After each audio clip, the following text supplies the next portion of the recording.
hello, and welcome to Fistivities. Thank you so much. KB, Karyn Bryant here with you. How's it going? Welcome to the show. This is episode 84.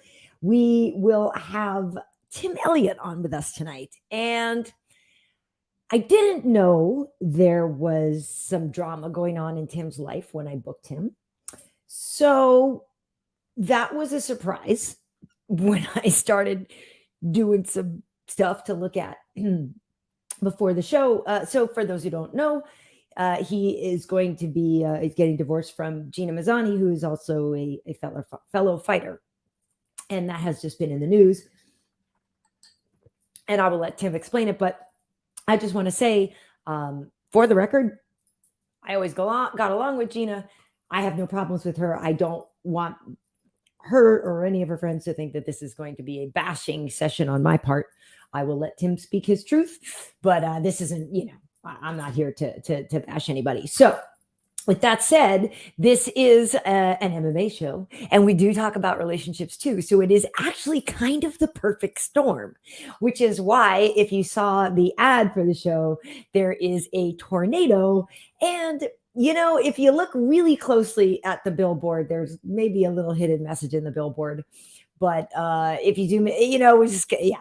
So anyway, and also Tim is from Wichita, and I thought, oh, maybe that's a little bit cruel to put a tornado in there. And then I went, it's for an MMA audience, so I leaned into it. Anyway, that's what's up. I did not make a hit list for today because basically that's what's up. We're going to talk about Tim, and we're going to talk about the fights that just happened this past weekend. Mackenzie Dern getting the win over Angela Hill. There are no fights this upcoming weekend in terms of UFC, and it's a Memorial Day weekend, so we'll get into some of that kind of stuff. That always kind of brings up a lot of things. At any rate, this is episode 84. You can find all of these shows for audio downloads as well. Spotify, Amazon, Apple Podcasts, and Stitcher. So you can also go to fistivities.com, or if you're on Twitch a lot, you can find us on Renato's channel over there, Renato_Laranja. So we kind of cover all of the bases. Some of you might be watching this on YouTube. If you are, please like and subscribe. And if you're over there on Twitter, just, hit the subscribe button, hit the follow button, and, let's hang around there and while that sinking ship lasts. Because Twitter's kind of a dump now, isn't it?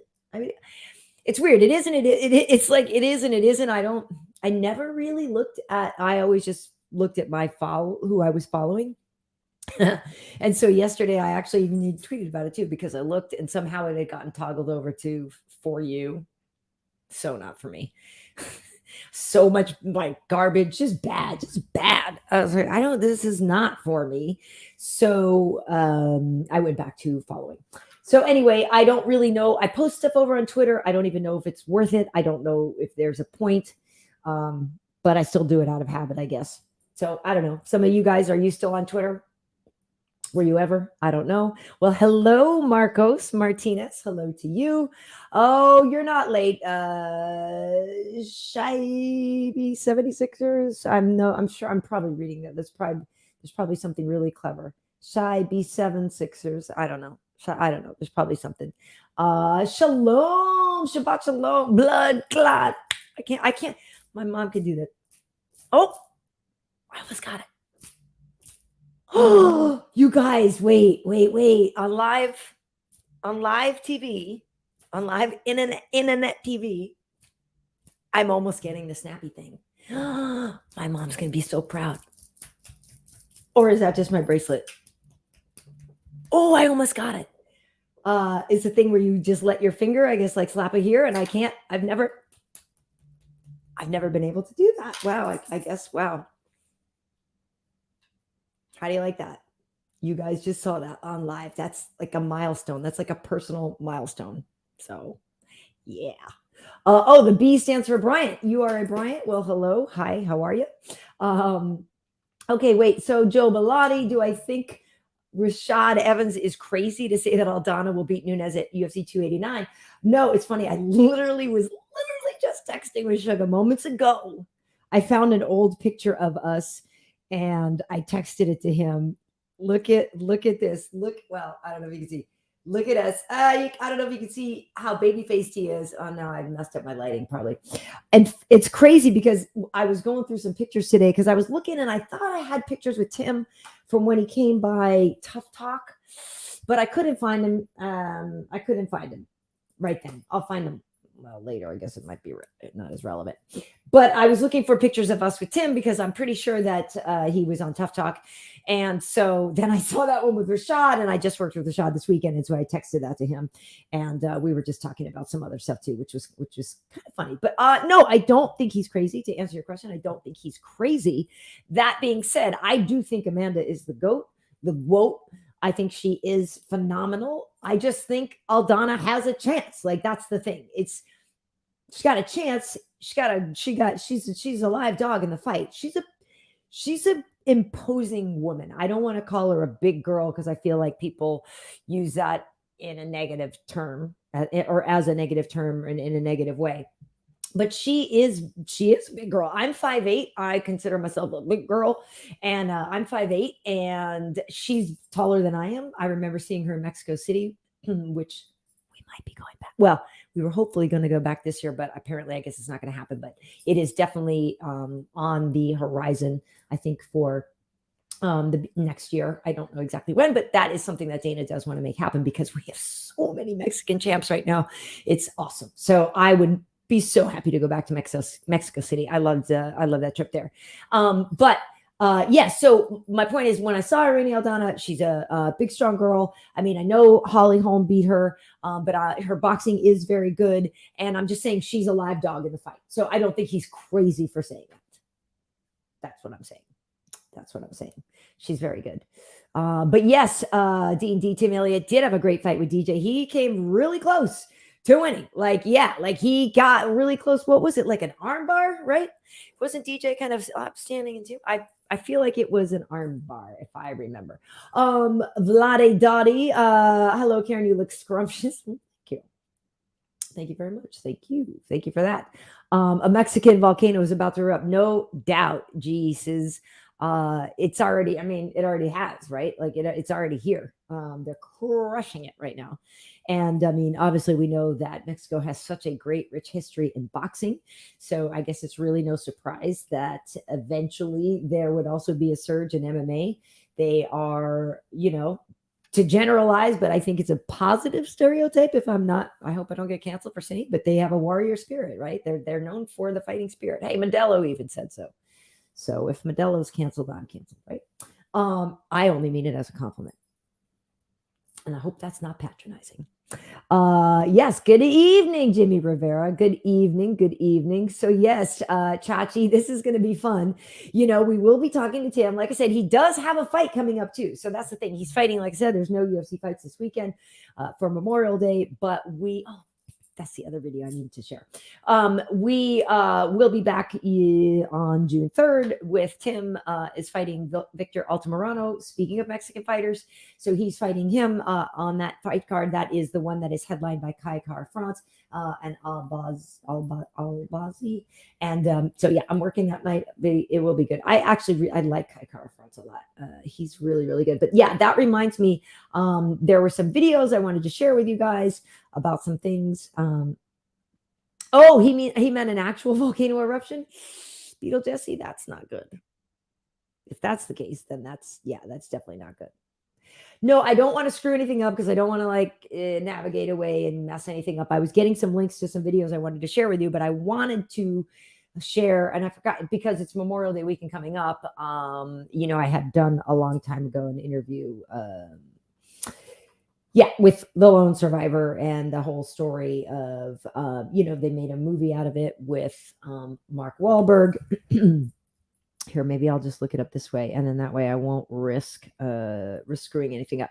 But it is Memorial Day weekend. So hopefully you guys, if you're out there, be careful, don't go crazy. Just don't go crazy. Don't go crazy. Well, yeah, there we go. Speaking of going crazy, I don't know what his plans are for Memorial Day weekend.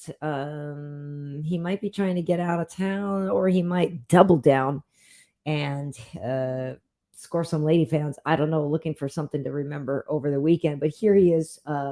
He's my co-host. And this is our 84th show. Somehow this has become like the longest relationship I've had since my own divorce, which is something actually people apparently, I thought people knew. Like I moved out in 2021. Like I thought everybody knew. I guess it was just finalized recently. Anyway, yeah, I'm single. There's no ring here. At any rate, I've been now seeing this man every Tuesday night now for 84 weeks, which is absolutely insane. But he is the 27-time world jiu-jitsu champion. Please welcome in Mr. Renato Laranja. Hi. Oh, Hi. e aí, Karyn, Bryant. Porra. You know, I'm great. First of all, look. Oh, shit. Oh, Okay. Now that we got that out of the nice way. cartwheel. That was nice. I like that. That was kind of cool. Don't expect that again. Don't get used to that. All right. First of all, let me give Don't you get used and to the. what? Being entertained by you? Let me. Fuck. It already started. Look at Coming it. in It has. hot. It already began. It already has Coming in began. hot. So listen. First of all, soak it in before I start. I do. That is one of my favorite shirts of yours, if I'm honest. Because the color, the contrast with my skin. I like the color, but it's also I love Colt 45. It works every time. It literally Okay, works every time, Renato. So there you now go. that's the most truest thing you ever said, Poha. I If you know. can get a girl to drink a Coach 45 with Oh, you, it is on and cracking. game Uh, on. Oh, you by the do that way, because you're in a mood. Like you only have that when you're in a mood. your lighting is on fucking point Thank you. tonight. See what I did as I turned all the other ones off, and I just have the one in front of me, which is what we had determined a while back. And I don't know Mm. why I retracted from it because I You figured it look out and I know it's better. you look radiant, Poha. I also did alter Yeah. my seating a little. So thank you, Renato. Thank you. Yeah, and listen, I call them like I see them. Oh god, yeah. Thank you. Okay. In another life, maybe. In another life, we could have been. You should be so lucky. How are you? Maybe. I see you seem like you're doing well. Well, I know. I mean, fuck. Look at me. I'm doing great. I mean, you talk about Memorial Day. I'm gonna sit down and I'm gonna just think about some of the soldier and some of the people. I'm gonna haze the flag. I'm gonna sing Yankee. I'm gonna sing Yeah, my Yankee Doodles dandy, Yankee Doodle do or die. It's pretty good for a Brazilian. Yeah, I mean, I grew up a great fan of of Yankee, James Cagney. Yankee. Yankee. He was Yankee Doodle Dandy. In Brazil, it's Yankee Doodle, Yankee Doodle Dandinho. And we love that one out there. It's one of the kids. They play every Christmas and every Memorial Day. Caramba. Yankee Doodle went to town or hiding on a So now they're pond. calling you Coach 45, which I kind of like. I like that too. I like that Yes. too. Orange looks good on you, Vlade Dottie says. Wow. Father and son says you're a keeper. Ah, Okay, so father and son. listen, our Yeah. guest is here. Oh, God, are you? Yeah. And I was explaining to people that when I booked Tim Elliott, I thought he would be a great guest for us. He's a jujitsu guy. We would have a lot to talk about. He's a hell of a fighter. Like, I love his fights. He's always in a scrap, right? Like, Yeah. he's never in a boring fight, win No. or lose. It's do or die. Like, he goes for it. He was this close to beating Demetrius, the GOAT. Well, don't sell the what you call don't bury the lead or whatever. I'm setting him up because he's Okay. here. This is the intro, baby. Okay, God, are you? Okay. Porra. With that said, let's bring him in, folks. He is our guest. Ladies and gentlemen, he'll be fighting Victor Altimarano at UFC Vegas 74. Please welcome in Tim Elliott. There he is. Hey, how's it going, guys? Thanks for having me. Oh, It's you're good. very It's great to welcome. see you. Thanks for coming on here. I think I see a mullet back there You know, sneaking. Oh, God, are you? Listen, I can never get enough of the mullet. I never understood why that hairstyle could ever go out of style. Anytime I see a mileage, that shit look fantastic. I don't think it's gone out of style. I mean, it's more Well, popular now than it's ever been. okay, fair enough. But there was a time when people, before he had the heat sergeants, people would go, you know what I'm saying? Like, I guess maybe because too long the mullet was on chop, and then they got to dethrone that one before For a King while came back. up, and now all the fighters have it. So people watch out for the mullet.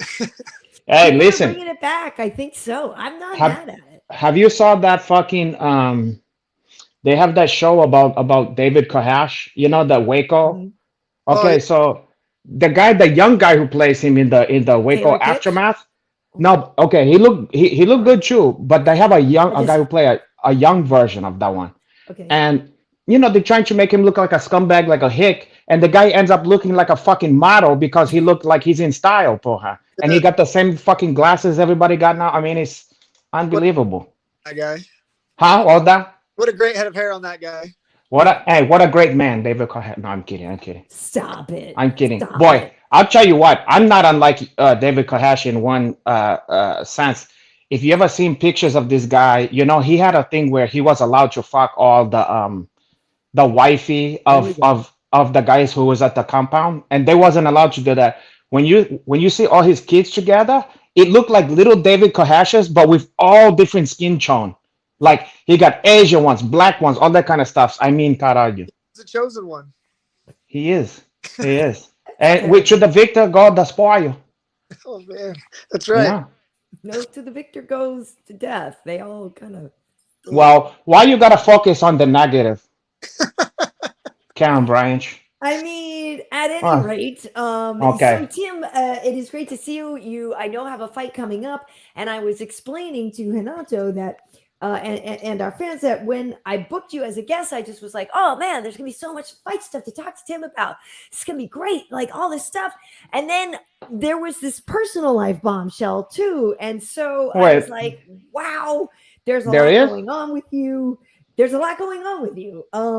And I don't know, like I Do don't we know where get to into start. that off chop? No, I don't know where to start. I don't know where to start. It's like the elephant in the room, but at the same time, I don't. You're here because we wanted to talk about the fights. So This is Yeah, true. I can vouch for that, by the way. She's not being full of shit on this one.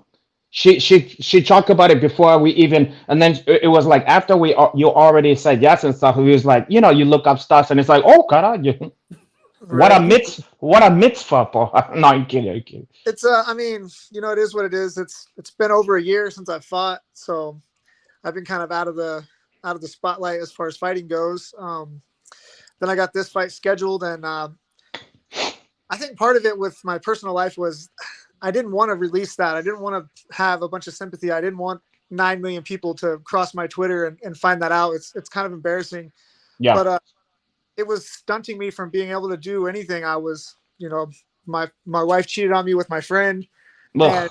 nobody knew why Gina and I were separated. So everybody was asking me like, "Oh, how's Gina doing?" And I had to be like, "Oh, we're not together anymore." And then they would ask why, and I was like, I was making up lies and excuses. And then they would be like, "Oh, are you going to corner Kevin Kroom and bare knuckle?" And Oh.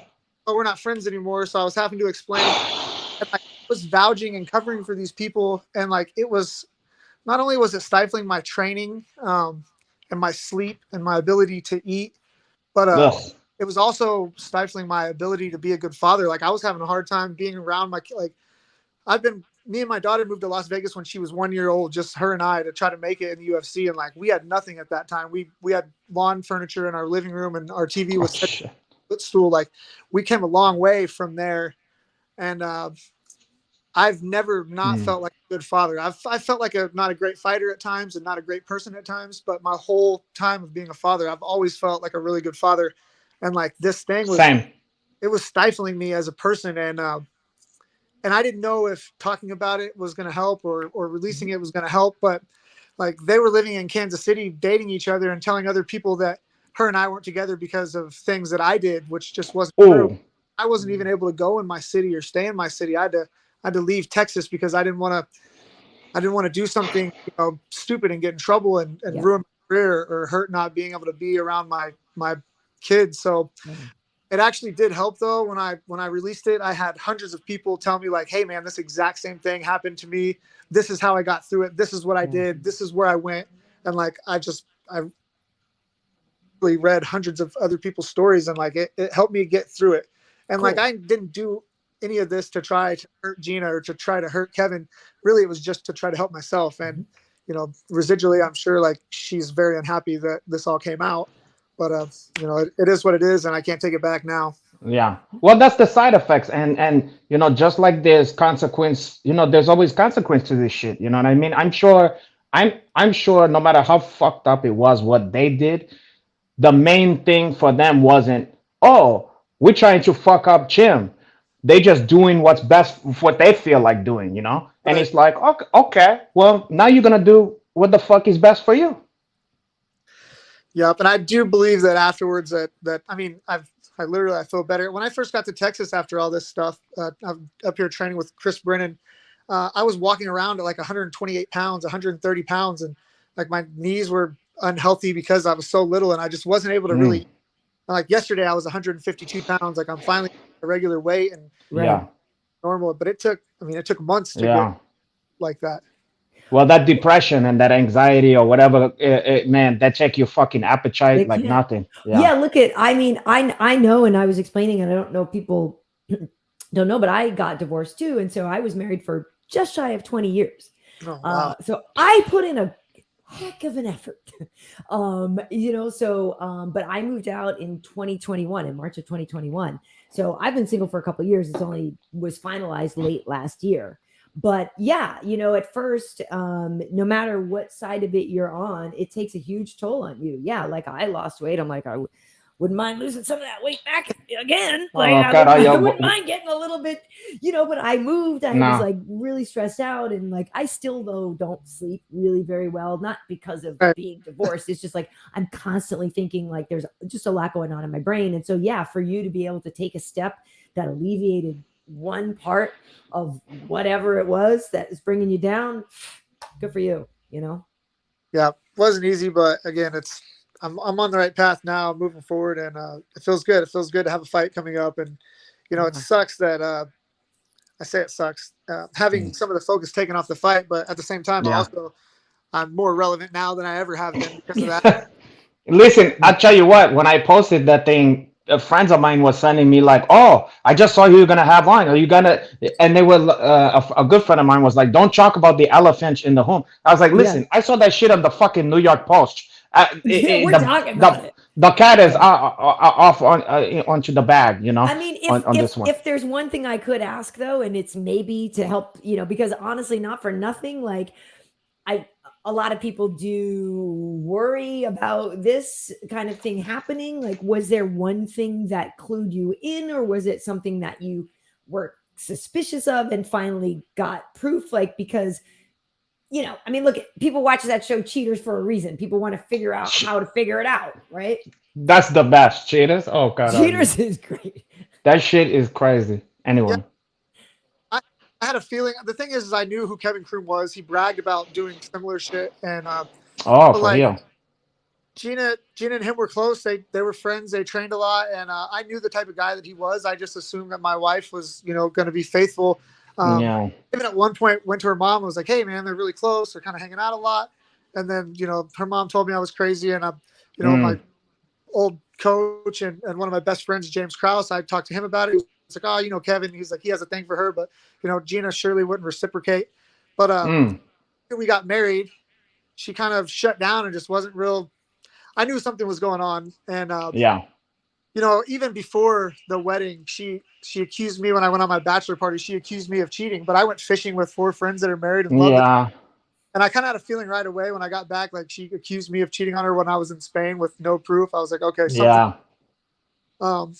But again, you know, the worst part is like I loved her with all my heart, and I trusted her with all my finances and with my daughter. Fuck. You know, the thing is, I still love her and I still care about her, but like I just, you know, I can't really move on from that. I know that I'll never be able to move on, and obviously she wasn't happy with me in some way, you know, and I'm not gonna act like I was perfect in the relationship, because I'm hard to live with. I'm a pain in the ass. Like I made a lot of mistakes, but you know, I never I never treated her bad, and I always loved her, and I always put her first, even over my daughter sometimes, which I'm looking back Wow. at about, doing that, because she needed constant reassurance, and, she just, I knew that I wasn't going to be enough. And especially when I started coming to Texas and traveling, like, she just can't be alone. And I knew who she was. And when I got involved with her, I just, I was blind. I really loved her. And, I don't regret anything really. I feel like this is going to be one of those things in 3 years that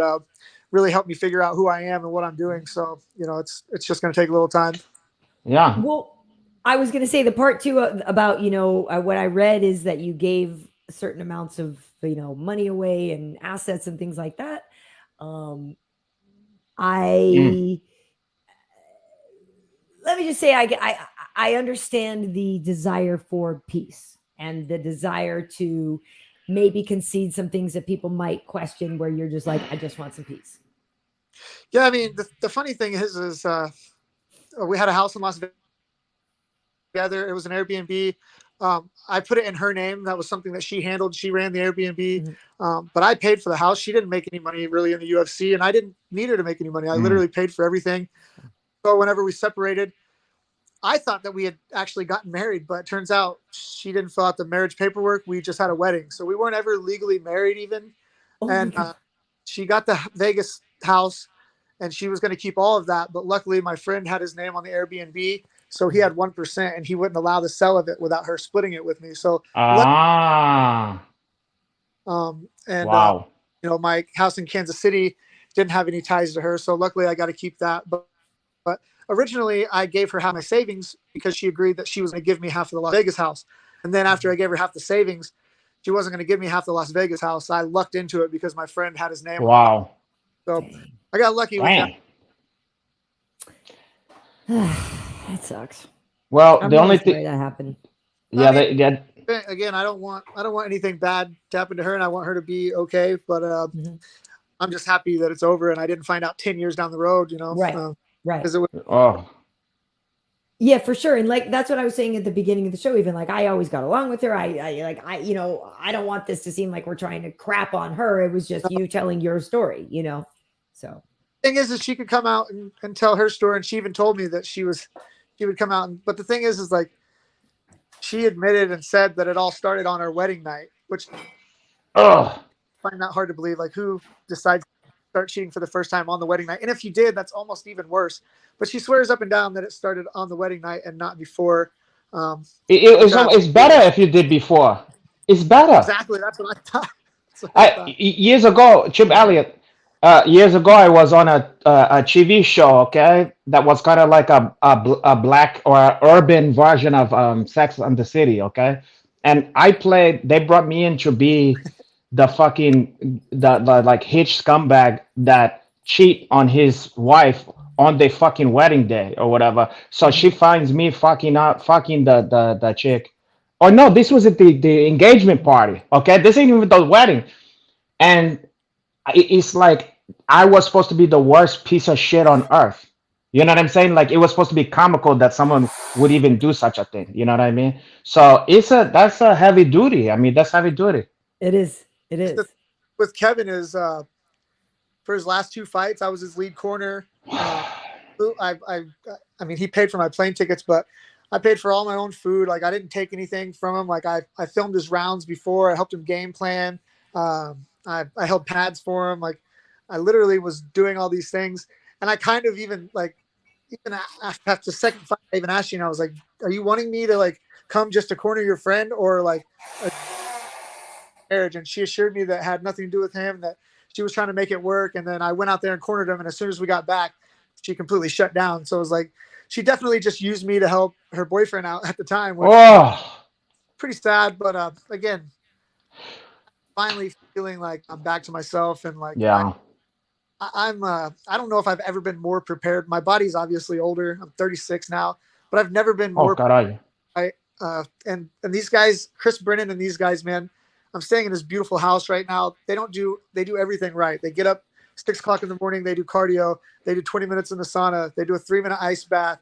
They eat breakfast, take supplements. They go to the gym at 9:30. They don't drink. They don't smoke. They don't. they don't even hardly eat salt here. I have to like salt all my food because Oh, caralho. they're so healthy, and I have somebody cooking all my meals, 3 meals a day made for me. All my supplements are laid out. Somebody's doing my laundry. I come back from practice and my bed and my room is clean. Yeah. I've never had before, and obviously I give him 10% of everything I make. Yeah. But I really feel like he's earning 10% of everything that I make. Yeah. Sounds awesome. I feel like a professional athlete.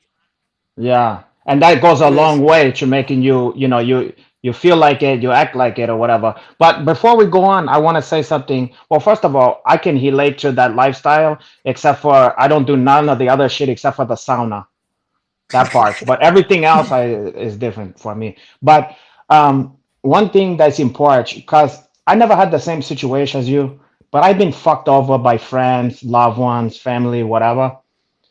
And the important part is that you go forth the same way you was doing before, because I know there's a tendency to feel like a sucker, like I was a sucker. But the thing is, you didn't do nothing wrong. You did nothing wrong. And it's like, if someone's gonna fuck you over, shame on them. Because I don't have it in me I'm not gonna follow around the girl and see if she's cheating or what I don't got the fucking time or energy for that. And if you fucking around and doing what God knows what, that's on you. Shame on you. Fucking, I don't got time to police nobody, be nobody's parents. You know what I mean? So, fuck all that. And it's not you. It's not you. It's not your job to investigate that or to worry about that stuff. A person's gonna be who they are regardless. Exactly. And that's the thing is, even if it hadn't happened on that night, like it was gonna happen anyway. She obviously, like I said, she wanted something. I think really what it was is she was bored. I think we had a couple houses, properties together. We had animals, we had goats and chickens, and what I thought we were like living our dreams. But I think she likes a little bit of chaos, and I just wasn't providing that. I don't think enough for her. And I just wish she would have said, "Hey, I don't want to get married," and we could have avoided. Of course, but of course, yeah, it is what it is. I got 3,000 new Instagram followers from it. There you go. We'll drum up some more for you after this one too. You deserve it, my brother. Fuck that. I'm telling you, a lot of people is hooting for you now. I mean, you had a lot of people hooting for you before anyway, to tell you the truth, Right. I've gotten a tremendous amount of support from this, and I always have. That's the thing I really love about this. And I'm one of those guys, like, if you message me on Instagram, I message you back. 100% of the people that message me, I message every single person. I've never not. Wow. The problem is when you message people back, you end up in conversations with hundreds of people, which can tend to be, that's the you part. Can't keep them all going, and that's the part. And then they get pissed off if you don't. So that's hard. That's hard sometimes. It's tough. Again, like, I am a sucker. Like, I'm a sucker for people. Like, I pretty much take people at their word, and even salesmen and homeless people. Like, if you have the nuts to ask for money or try to sell something, I'm the guy to buy it, just because I don't have that in me. I don't have help. Don't lose that. Don't lose that. It's literally, Tim, a couple weeks ago, I put a video out on Insta, and I was like, because I think about a lot of things while I'm jumping rope and stuff. We think a lot of stuff. KB 15 for 15% off at crossrope.com. But for real. But I think a lot. It's like meditative for me while I'm jumping rope. And I literally put a video out, and I was like, do you think you're a good judge of character? Because like, I actually think maybe I'm not, because I think I fall for stuff and I'm a sucker. And like, I understand why. Like, I can recognize the things that have happened to me in my past that made me this way, but I give people like a lot more credit than maybe they're due. And I'm like, oh, well, they're a good guy, or whatever. They're pretty, whatever. Like, I tend to like give people more credit than they're due. You know what I mean? And that sucks. And I was like, and then I've been burned, and I'm like, wow, actually, maybe I'm not that good at judging character. Maybe I'm not. I'm the same way. If I walk through the mall and the fingernail polish guy gets me and buffs my fingernails, I've ended up with a fingernail buffer that I'm this guy just took the time to shine my fingernails. Now I have to buy this. I gotta do something about right. Yeah. Do you think that maybe for whatever reason that you're a little bit of a people pleaser? For sure. Yeah. I don't know. I think part of it is just with my daughter. As soon as my daughter was born, like I bend over backwards for her, and I pick up 3 or 4 little girls, a couple times a month from her school, and just let them walk all over me, and it doesn't bother me at all. But yeah, this is maybe taking it a little too far, and again, I got a lot to learn about a lot of things, and especially trying to be single now and getting a bunch of messages, and I don't even know how to talk to people because I literally haven't been on a date or touched or kissed another woman since 2016. So, dude, 20 years I was married. 20 years. That's why. 20 years. No, I'm sorry, so I can't. That shivers me, Chimber. Maybe 2. Like I literally was like, what do they even do these days? Like I'm like, I'll tell you what they do. Videotape to figure out what the kids are doing these days. Listen, Karyn, Bryant. That was way before my time. Like I don't know anything about meeting somebody off the internet. So right. Well, Karyn, I got some video chat that we can watch and show you what people is up to these days. They was up to some of the same shit back in the 70s too. I bet. Hey, listen, well, Tim, obviously, like you said, you do have a fight coming up. So did you take all the time off because of this stuff that was going on? Because like I didn't even know you weren't together until I saw her at bare knuckle boxing, and I was like, where's Tim? And so that was like for me, I was like, what's going on? So yes. But you haven't fought in a while, right? It was like what was it? I wrote it down August of 22 or what? When was it? It's been over a year since I fought. But I March 22, yeah, right. We got married in October of last year, and I think I didn't find out about the affair until December. But before that, it was because of injuries. I had a bad surgery, a couple years ago, and then I fought Tagir, and then I was good. I was training. I was getting ready to, and Brandon Moreno was in Kansas City. I was training with him. Him and I were awesome. Oh, nice. Yeah, we were drilling together and he was a great drill partner, and I was like, man, this is it. Like our team is huge. Like things are going good. And then my screws came out of my knee, so my ACL was retore. Then my meniscus got retore, so I had all my hardware taken out, and I got plastic hardware put in. And then the gym in Kansas City got shut down. So I have bad record with coaches. I moved to Las Vegas to train with Robert Follis. He killed himself. I moved back to Kansas City to train with James Krause, and our gym got shut down. So now I'm here in Texas training with Chris Brennan and hoping I don't ruin his life. So hey, stay away from my studio. Dude, no, I'm kidding. I was right putting the tornado in that ad, man. Apparently. I told Chris that story, and he said that he likes a challenge. So we'll see. It sounds like he got the high attitude. No, it's not your fault, man. Sometimes it's just your turn. Everybody, like in Goodfellas, the way I look at it, sometimes everybody takes a beating, and it's like, everybody, I don't care who you are, at some point, life is gonna kick you in the fucking nuts, heel fucking hard. Nobody gets to escape it. I don't care who the fuck you are. And sometimes it's just, but sometimes it's just your turn. You know what I mean? We all gonna experience, some of us have, but we all gonna experience devastating shit, and we gotta figure out how to grow or, get past it somehow, 100%. Well, listen, That's Anakin right Skywalker, which is awesome that Anakin is here, said you versus DJ was an insane fight. Also, so you were so close to being champion, which is so true. I mean, that's the thing, you are an awesome fighter, and you are very entertaining. So I'm glad that you're back, and hopefully, all those injuries are behind you now, and hopefully all the bad stuff is behind you. So yeah, like what, Altimarano's on what, a two win streak, if not 3, right? So he's heating up for sure. He is. And I think this is a great matchup. Like originally I was supposed to fight Alan Nascimento. He got hurt. They asked if I'd move the fight back. I've been away from my kid for 6 weeks. I've never been away from my daughter for this long. So I told him, I was like, man, I really would like to fight on June 3rd. I don't want to be 2 more weeks away from my kid. Like I just can't do it. And, so then they got me a different Russian guy who's 19-1, Dagestani. So I was like, yeah, sure, no problem. Wow. And then they went back to Nascimento, but on the 24th, that was my only option. And I was like, okay, that's fine. But I would like to get my show money in case this guy pulls out again. I want to be guaranteed my show money. Hey, and then smart move. like, Victor will fight you on the 3rd. Okay, so, there you go. They're like, we ain't nothing from nothing. Nothing. Yeah. That's a good way to put a fire under the ass. Like, that's a nice idea. How about this?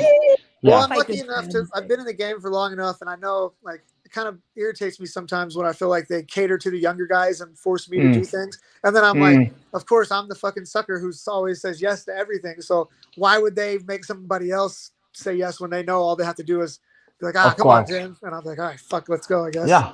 And sometimes we take for granted the people closest to us, like, that's just Jim. He's cool with it, you know. And it's Yeah. like instead of the opposite, like, how about since we know him, let's fucking help him out. But to be fair, I have sold myself, and I've said it a bunch of times. Like, I'm a company man. I want to be the guy that the UFC can call on and count on to show up, make weight, and fight hard. And I feel like that's the only reason why I still have a job. I'm finally making good money. They could fire me and hire younger guys for less money, I'm sure. But they know I'm going to show up on fight week, and they know I'm going to make weight, and they know I'm going to fight hard. And and they pay me to do that. And I like to be that guy for the UFC. I like to be a company guy. I love my job. Nobody loves fighting more than I do. Well, so Karyn Bryant, she like to fucking fight. Every time I come on the thing, she want to start some bullshit right off the bat. True. See, now I'm disagreeing with you, so I'm picking a fight. But see, even this you can't. Yeah, I'm through. Whatever. But I'm through with you. That's the thing, and you're, I think you're just being humble. But yeah, win or lose, you always throw down. So you're implying maybe, your record is you win, you lose. It's not, you haven't. Your record isn't the best, but that's whatever. Who cares, right? Like, who cares? I think you are going to be employed as long as you want to be employed. Those fights, Well, and I'm going to be the guy they're going to have to tell, hey man, you're too old, you can't fight anymore. But I'm just now like, I really feel like this is the best that I've ever been. Like, smarts wise, I'm making really good decisions and not just fighting just to fight. Like with the Tagir fight, like that was a stylistically a tough matchup, and I had to fight a certain type of way to win that fight, and that kind of stifled me a little bit. And in this Victor fight, I feel like I don't have to really, I can fight how I really want to fight. And, yeah, man, and I'm so excited because it's hard to do that in the UFC because everybody's so good, but Victor has kind of an awkward, wild style, and I think stylistically this is a good one for me, and a good one to win, another fight of the night bonus. So that's really what I'm edging out for. Well, that's what I was gonna say. You already have 3 of them, so like that's money. Like you're employed. You're not going anywhere. Yeah, for sure, my brother.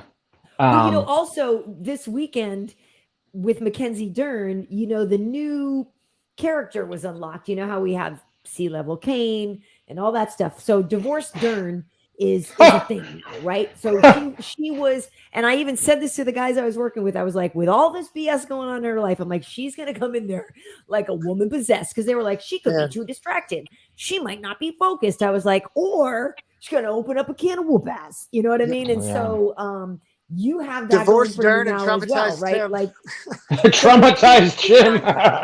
What did you say? He said traumatized Jim. Exactly. Divorced Dern and traumatized Tim. Exactly. Like you now have the opportunity to vent all your frustrations. Yeah, I'm lucky to have a job where I can actually go out and fight somebody and not get in trouble. And the good thing about Victor is he's super tough, and he's going to come out and fight too. And I like that. I'm not going to have to go looking for him. I'm not going to have, he's going to be right in my face. And man, I love that. Yeah, I'm excited to look in this one. And you, I mean, you're a tough customer. I remember, admittedly, I when I watched Chuff, I remember thinking that's the opposite of a gift or a prize at the end of the thing. Like, oh, you got to fight Mighty Mouse. I'm like, couldn't you just let them fight somebody else first or something? Just or throw them a fucking tomato can, like right. just you for just busted your ass for all this stuff, and now you get to. Yeah, and I thought to myself, this fucking kid, he's on a high, he's doing other stuff, and he's gonna be. I mean, fuck, come on. And then I see the fight, and I'm like, oh shit. I mean, boy, your fan base must have grew like crazy from that shit, because everybody was like, this kid is wild. I mean, none of us could believe it, because he had this air of just invincibility. Like, he was like, it was impossible to think about this guy fucking losing, Yeah, he's impressive. The funny thing is that everybody on the show was young champions, and then me, the guy that they had just fired the fight before that. So like, that's what I say.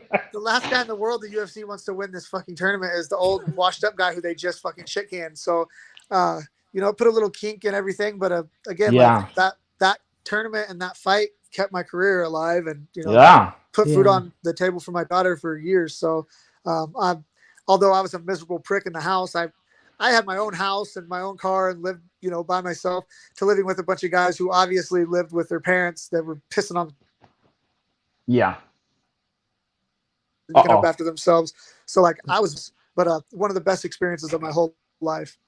Well, and Yeah. that was a great way to come back too, because that's the whole thing. You're definitely a story of resilience. So anything that's going on right now in your personal life, I feel like you'll overcome it because you're a guy that, sometimes when people leave the UFC, they never come back, they're never heard from again. And you came back and almost became champion. You know what I mean? So it is Yeah. one of those things where there's still a lot to look forward to. And I know you said you're 36 now or whatever, but that's like, yeah, whatever. You're good still. 36. And obviously on your fight card. Still 3 fights left on my contract. Oh, Yeah, but okay. you have a lot of fight miles in terms of Yep. time in the cage, but you don't have a lot of like your marbles is still very sharp because For sure. you haven't like got knocked the fuck out a bunch of times. You know what I mean?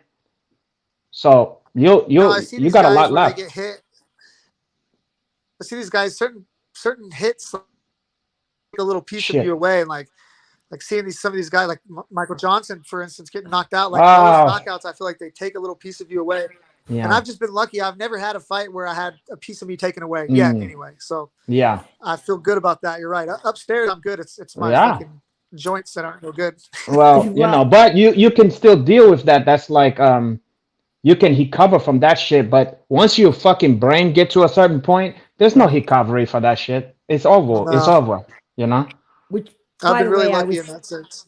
Yeah. Yeah, I was sitting octagon side. Sugar and I went out there because Michael Johnson is, Rashad's old teammate. I've known Michael Yeah. for 10 years or whatever. He's a guest from the show here. Exactly. I've known him forever. And so we were pretty bummed out. And so when that happened, because he was looking so good and he's still so fast. He looked He's still amazing. so fast. He looked and sharp. amazing. And so, yeah.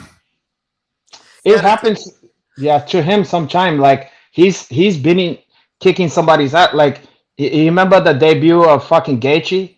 Yes, I was there. And Khabib, he was fucking up Khabib. Yep. I mean, come on. He circled to the power, got caught, and it sucked. And it sucked because it happened right in front of us. And so in his corner, Henry and everybody's right in front of us. Yeah. And so Michael was doing so good. And all of a sudden I was like, oh shit.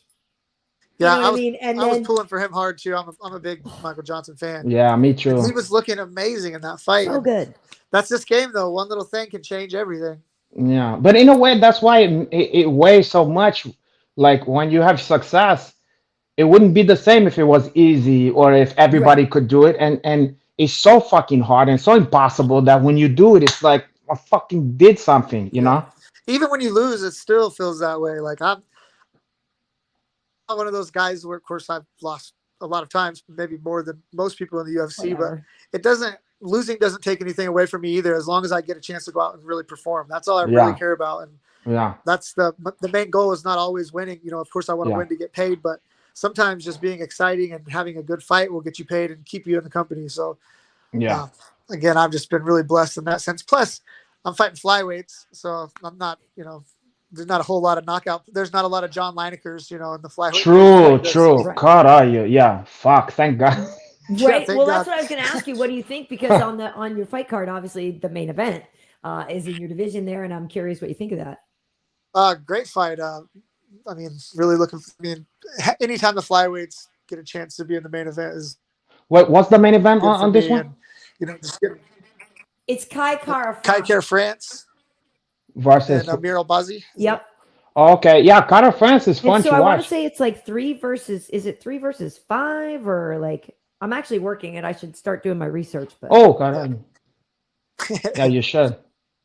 But Kai But being a tough 24 alumni, to see him doing good is. I like to see all those guys win and doing well. And I was already supposed to fight Amir, so. Well, and I don't know. I really Kai like this is win great. and fight a ranked guy. Yeah, no. I mean, this is listen. This is going to be an important one for you, and I think that's kind of great that you're on the same card. It's like a showcase for us, right? Like so. Hold on here. Wait, that's the power. I know I wanted to see the rankings because I know that your number I think I'm 11.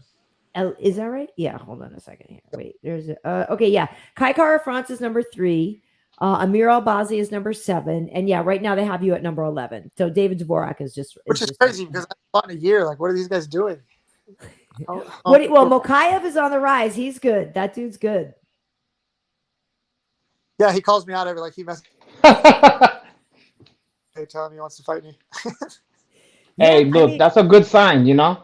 it is. But of good course, sign. everybody wants to fight the old guy with bad knees. I wish there was more of me in the UFC. Yeah, I mean, fuck it. You know, if your name is on people's lips like that, man, you're doing something high, you know? And the fact that, you know, you said something that sounds like a dubious distinction, like you had, Oh, you know, how come every time I put my 2 cents, somebody gotta get out of there like that? I'm sorry. Or is he trying to be sexy? He's trying, oh, okay. Oh, there he is. With I that, had an Amber Alert on my phone. Somebody kidnapped an 11-year-old girl. Oh no, Oh, that's caray. terrible. I didn't know how to make it stop. That's oh, terrible. I hate those fucking Amber Alerts. It scares the crap out of you. Yeah. I mean, it's like, let that 11-year-old girl fend for herself. You know, this is the festivity. Oh, that's terrible. You know, As a I've mother, let I my would- kids fend for themselves, and look at how they turned out, Wow, Karyn. yeah. They're doing great. It's chopped love. What was I gonna say? Fuck. What were we just talking about? I Well, couldn't just we hear. were saying Kai Kara France and Albazi. He's number 3 versus number 7. He's number 11 right there. Oh, I was saying what you Mokayev said. wants to call him out. Right. Yeah, but you were saying you said something earlier like, Karyn, you know, I'm probably have more losses than anybody on the roster or whatever. But you know, even though that's like a dubious distinction, it also says a lot because okay, so why the fuck they have you in here? There's got to be some fucking reason. You know what I'm saying? So, and it goes beyond win and loss. And what was that last part? Shout out to Jason House, my manager. That's why I still got a job. Well, I don't know about just that. I mean, of course, sound like you have a great manager, but also it's like the UFC isn't in the business of doing people any fucking favors. You know what I Right. mean? I mean, come on. It's a cold business, you know. And so there's something, and also let's be honest. I mean, some of your losses, and just like a lot of fighters, some of these is bad decision or a close decision or some stuff like that, and it don't necessarily tell the whole story of what really went down. You know. Well, exactly, and that's exactly the story of Angela Hill's record. She lost like 3 split decisions. That's a You know great what I point. mean? And it's like, That's a- well, if, yeah. if 3 split decisions went the other way, all of a Yeah. sudden it's a whole different story. Totally different story. And it's minor things that could make that different. Yep. So For sure. yeah, no, the fact that like it's you know, I think only quote unquote casual would look at you and not know who you are and recognize the quality of the people that you're fighting too. You know what I mean? And so it's not like they throw you in cans. Well, now they'll recognize me from being on the news. Well, now you could go on The Bachelor or something, Tim. You could go on like you know, you could No. I'm going to be single for. I'm married to me, my career, my daughter. good. That's the way to do it, my brother. Should I'm be. telling you. And if you have a little fun, whatever, but keep it casual. You know, keep it casual. Well, Renato's the king of casual over here. Well, you know, there's a lot to be said about that. I'm happy. Look at me. I'm 23. You know, and I'm no spring chicken, Carayo, even though I'm look young than both of you guys combined. I don't But think you know, so. I listen, actually don't think look so. at the skin. You actually might look to be the oldest. Look some of the properties. All mine scar Oh. tissue. Look at I that. mean, Tim's got an excuse. He's been in a bunch of fist fights. You're a gi guy. You're like a Listen, you're like I fought a jiu-jitsu lot of I fought in a lot of empty swimming pool and abandoned churches and stuff back in the old days. So you don't know what you're talking about. With the So I do foot actually have a stomps. question. I do have a question since you guys are both Hold on, Mike Johnson have a lot of scar tissue too. Just like I wear my scar tissue on my Johnson. He's been through a lot of wars. Okay, but you know, just because you can't see that one, don't mean that it don't affect me. How yeah. many times was it the Oh, you said uses on your heart. That's good for some punching there. Yeah, you know, maybe you can come up with a character. but Maybe you can don't strike me as that kind of guy, rather. Listen, you can come up with a character that's like a lover boy, like in the WWF, where like they give out hoses or whatever, but a guy who's been jilted, like a jilted lover, and you Okay. get like sympathy pussy or something like that. Like maybe we can come up with like something like that. I'm just not there yet. Don't worry, I'm gonna get you there. I'm gonna start manage you. Oh Don't my worry about that God. one. Oh, I'm I gonna should. came I up with a character. One of my favorite professors in college was named Elliott. Same spelled the same as you and everything like that. He was like one of my favorite guys. He was pretty cool. And in fact, I made sure, and I even because I had a double major, I made sure I transferred like which ceremony I went to so that Professor Elliott could give me my diploma. Wait, why are you bringing this up? You gave him some Because I'm puncha? wondering if he's related to a Professor Elliott, if he has a professor in his family, because that was my teacher. Oh yeah. Are you related to the kid from fucking Ichi? Yeah, Elliot. Well, Hey, not I. that was his first name. My professor's last name was the same. Wait, hold on. Wait, hold on. He Okay, phone so home. wait. No, I had a question, and my question was, Tim, Now, since you guys are both love jujitsu. Was that the first thing that you got into? Like, what is your actual martial wait, arts we was origin talking story? about Ichi though, and he's his species. Wait, hold I on. One stuff. Did they used to make fun? Every time I hear the name Elliot, that's all I can think of. I go Elliot. I can't Yeah. help it. So, That or- did people clown you when you was a kid? I get that or Timmy from South Park. One of the two. Oh, like you. Well, but you stay alive. We need you alive instead. Okay. I killed Kenny, not Timmy. with Oh, wait. Which one is Jimmy? Timmy is the guy in the wheelchair. Timmy. Oh, fuck. That's even worse. Oh, God. Oh, I forgot. So anyway, That's my back. terrible. Even worse. That's the worst. Wait. Good. That's Mr. Mackey. I love. That's my favorite. Good. Okay. Anyway, enough about good. Oh man. No, I was curious what your MMA or your origin story was. Though, were you a jiu-jitsu guy first or a wrestler first? Probably, right? Started in wrestling. Yeah. So I had 9 years of college. I have 2 degrees, and Wait. I've never worked a job ever. I went straight from college into fighting. I've never worked a day in my life. I stayed in college as long as I could. I got 2 degrees, and then I stayed as a student assistant as long as I'd pay for my school. I didn't want to leave college. Yeah, just to wrestle, to coach. And I just had a bunch of credits. I have a bachelor's in general studies, and I have a bachelor's in environmental, industrial health, and safety. 2 What the degrees. fuck? Never had a job. So, But you no can skills. complain about the shit in the news and stuff. You're like, can you believe this environmental health fucking The carbon benefits? emissions are out of control. Yeah. Wow. You know what? I never knew any of this shit. That's interesting. Well, and speaking of that kind of thing, I recently spoke with Bo Nickel. He's fighting soon too.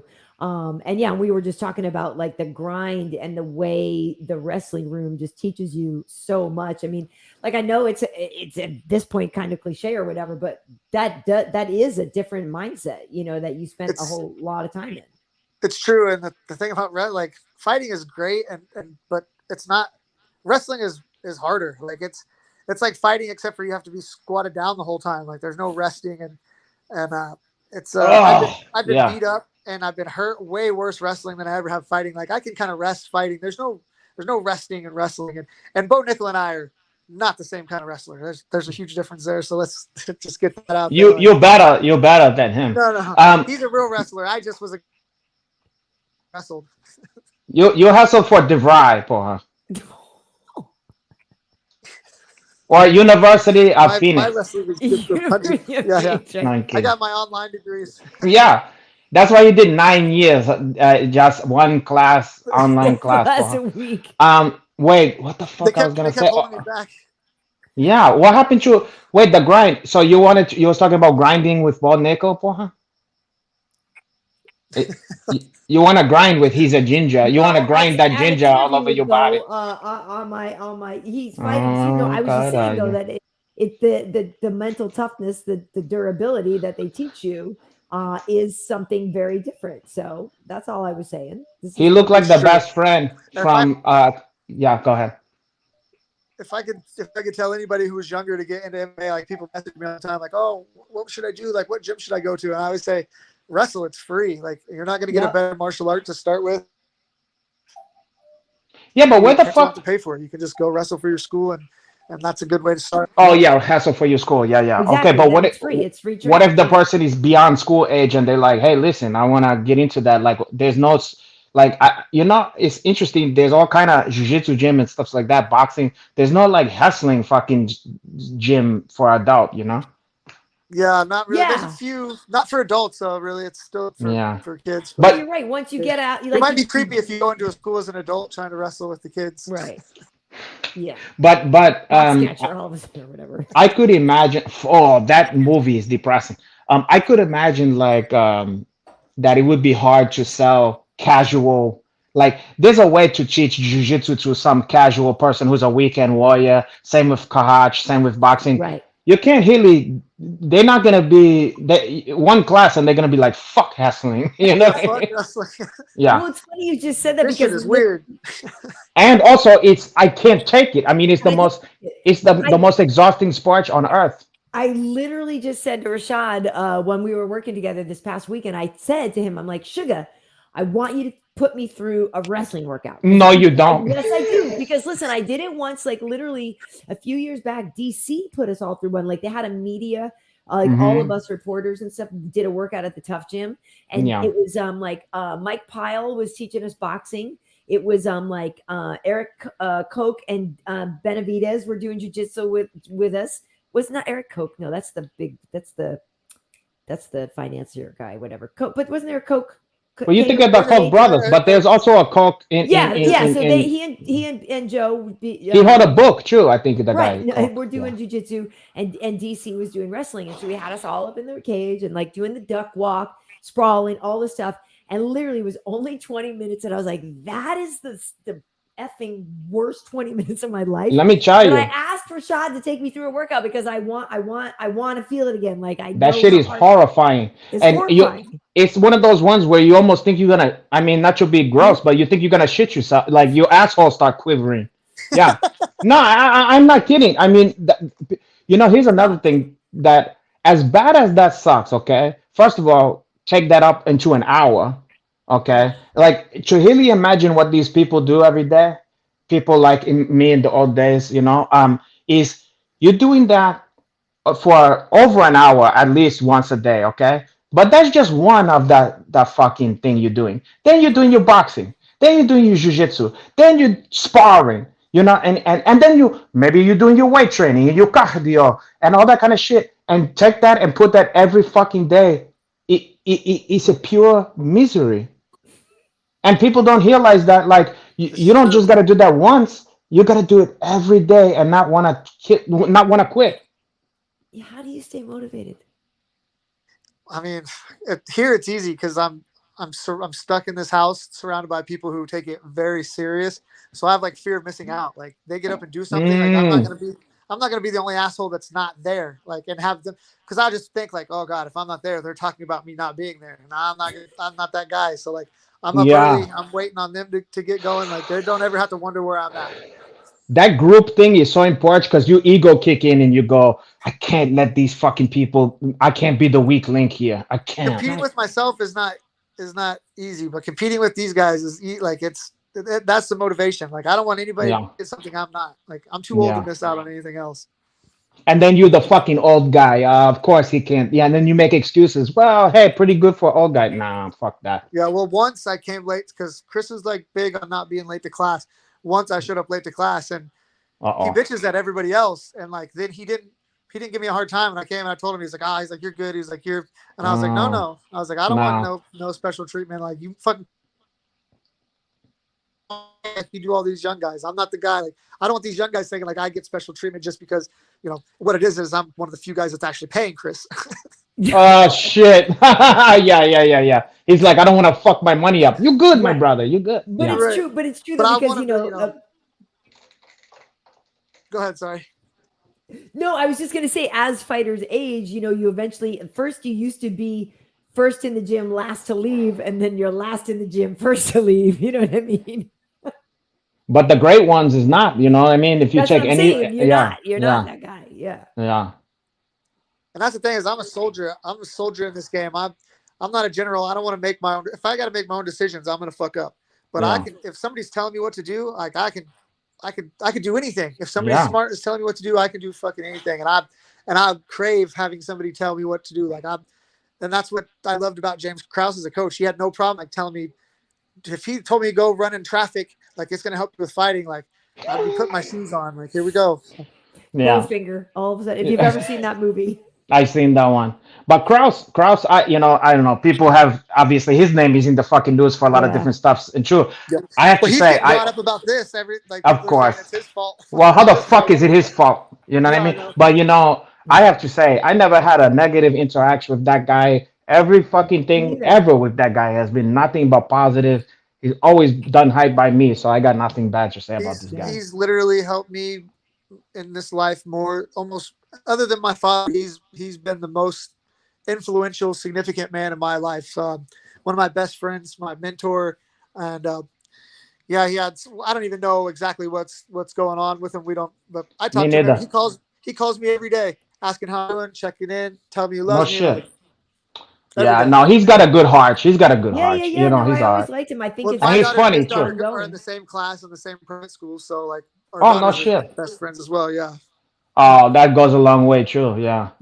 Yeah. So when I mean, maybe there isn't so much time for it, but like, what else do you do like outside of fighting and stuff? What are you handy around the house? Do you play ultimate frisbee? Like, what do you do? What do you like to do for fun? Like I said, I have 9 years of college and I'm a UFC fighter. I have zero skills in anything else.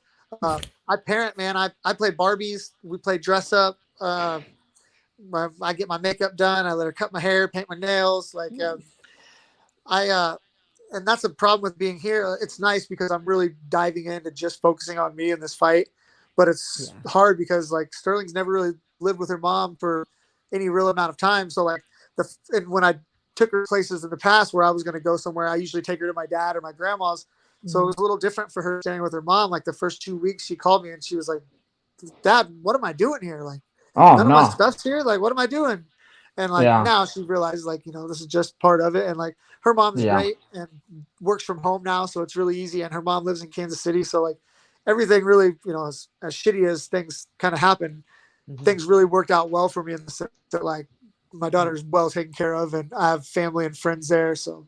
Nice. Yeah. And that's the main thing. Your daughter's healthy. I mean, all the other shit, relationships come and go, man. I mean, it's just part of, and you're in good company. Yeah, half of these fucking marriages don't work out, and especially the second marriages and the third, they go even worse. It's like 80% don't work out, So, but yeah, the fact that you even had full custody before means that you were the right guy for. I mean, it wasn't even a custody deal. Like her mom just like her mom is great and takes care of her, but like her mom knows that I would put Sterling feelings and thoughts above mine every time, and financially I take care of everything, and like and so her mom's a really good mom because she let me, like, she didn't have to let me take Sterling to Las Vegas to pursue fighting. If she would have said no, I would have stayed in Kansas City. I would have never went because I wasn't going to be away from my daughter. But she knew that she knew that Vegas was going to be the only place I could make it, and she knew that I wasn't going to be able to do that without my daughter, so she let me take her. So like, I will always love her mother for that, and like me and her mother have a great relationship because of that. And again, super lucky in a lot of ways, and it's hard to be negative or upset about the bad shit that happened to me, because I think Cameron Usman's mom this, and I think he said he got it from his mom, but if the whole world threw all their problems in a pile, you'd go get yours back pretty fucking quick because they're not that big. That's fucking true. That's true. We forget that.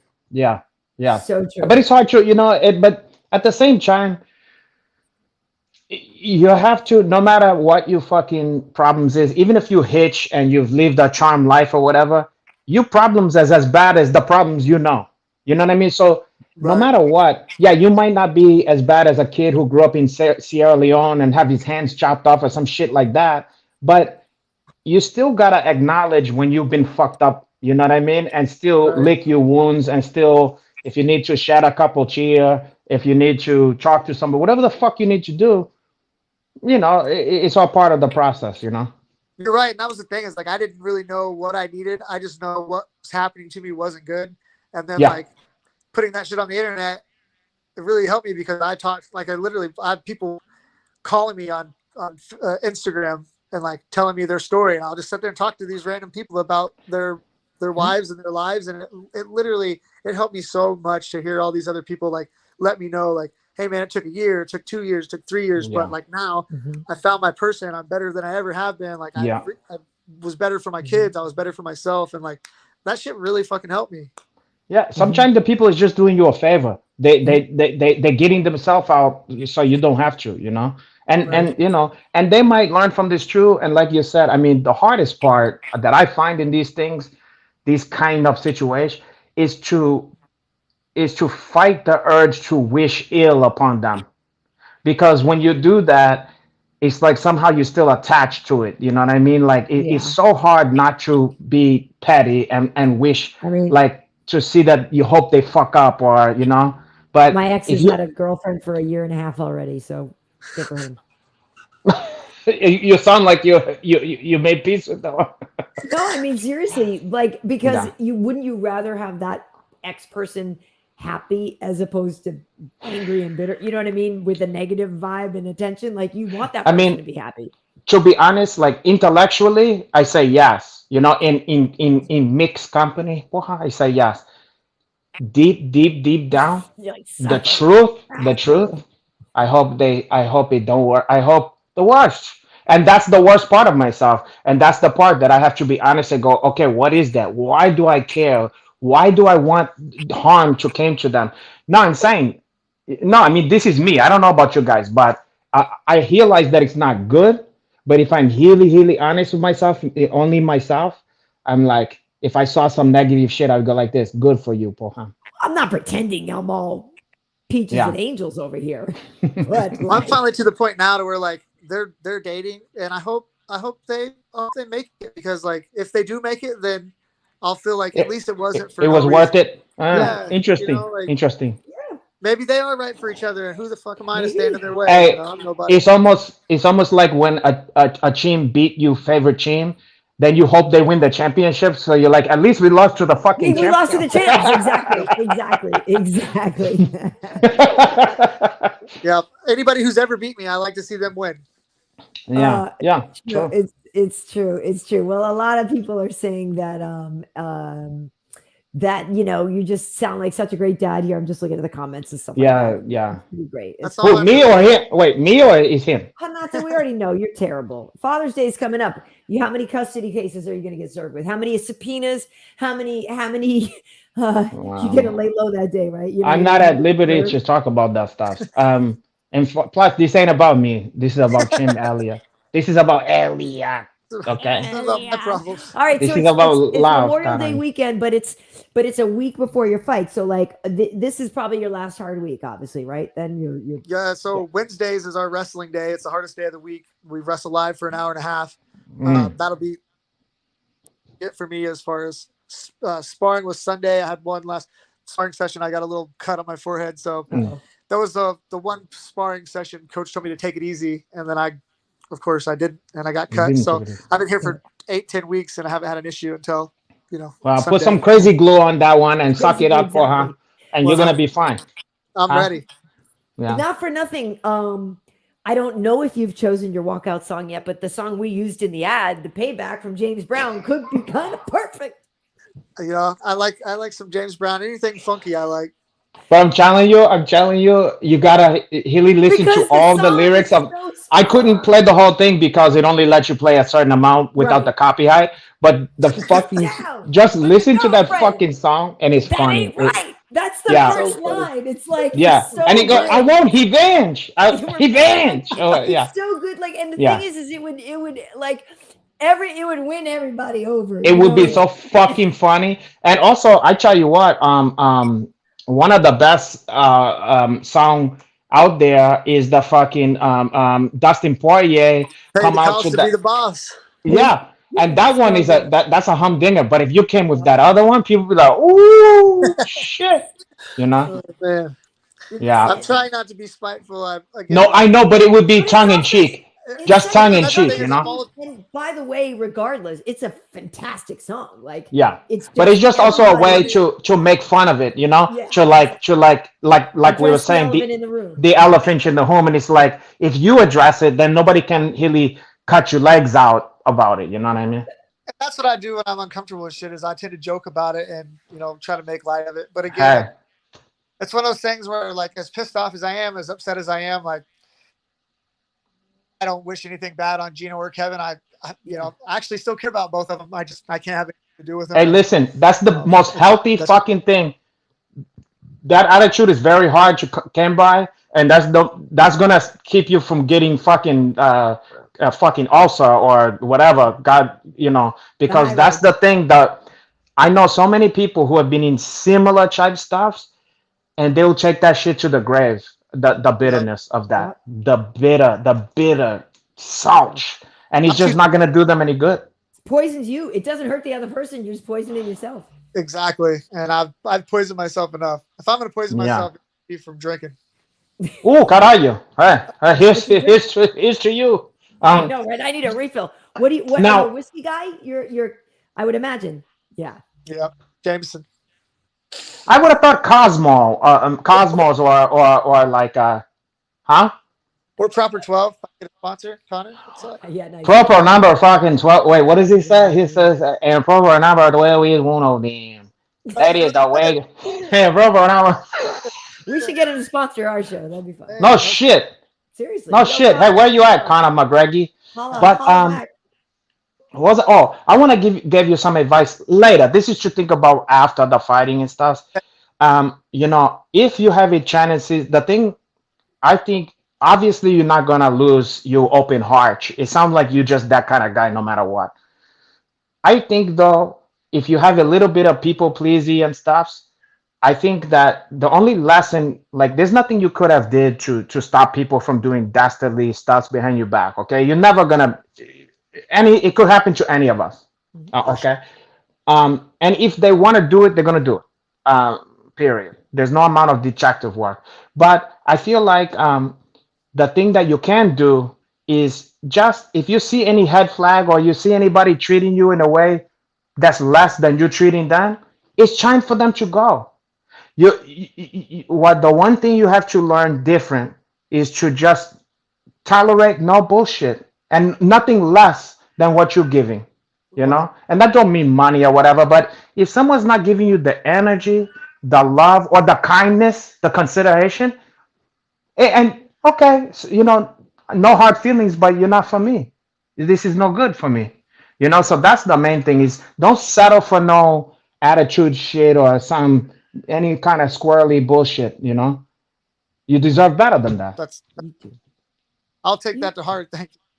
Yeah, I mean, and that's it, because you can't, like I said, someone, your friend, your family, we can't control nobody. Some people will really disappoint you, but that's on them. Let 'em. Yeah. Fuck it. My friend literally just shared this thing the other day, and then I was like, amen to that. And it was like, yeah, if people want to go ahead and like not come to this thing that you want them to come to, let them not come.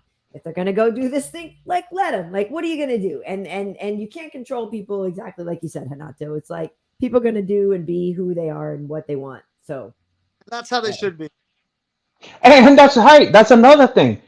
God bless you. Do your fucking thing. You want Joe Blow over there? Have that one. There's plenty for me. And the only time when you're shooting yourself in the foot is when you're allowing the bullshit. When you're saying this person clearly is not, don't feel the same way, or they're not treating me how I deserve to be treated, and I'm allowing that shit.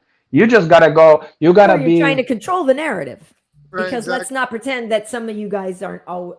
It's not always that, what I mean? Sometimes somebody's trying to, whatever. I'm just saying, yes. It's not for you. It's not for you. Exactly. Yeah, if it's not for you, it's not for you. And same thing, if I'm not giving you what you want, you cut me a loose. You know what I mean? Not you. You're gonna still accept what you don't like. But Jim, if I'm doing something you don't like, you don't have to, accept Yonko Hanach. Yeah. Out of a co-hosting spot.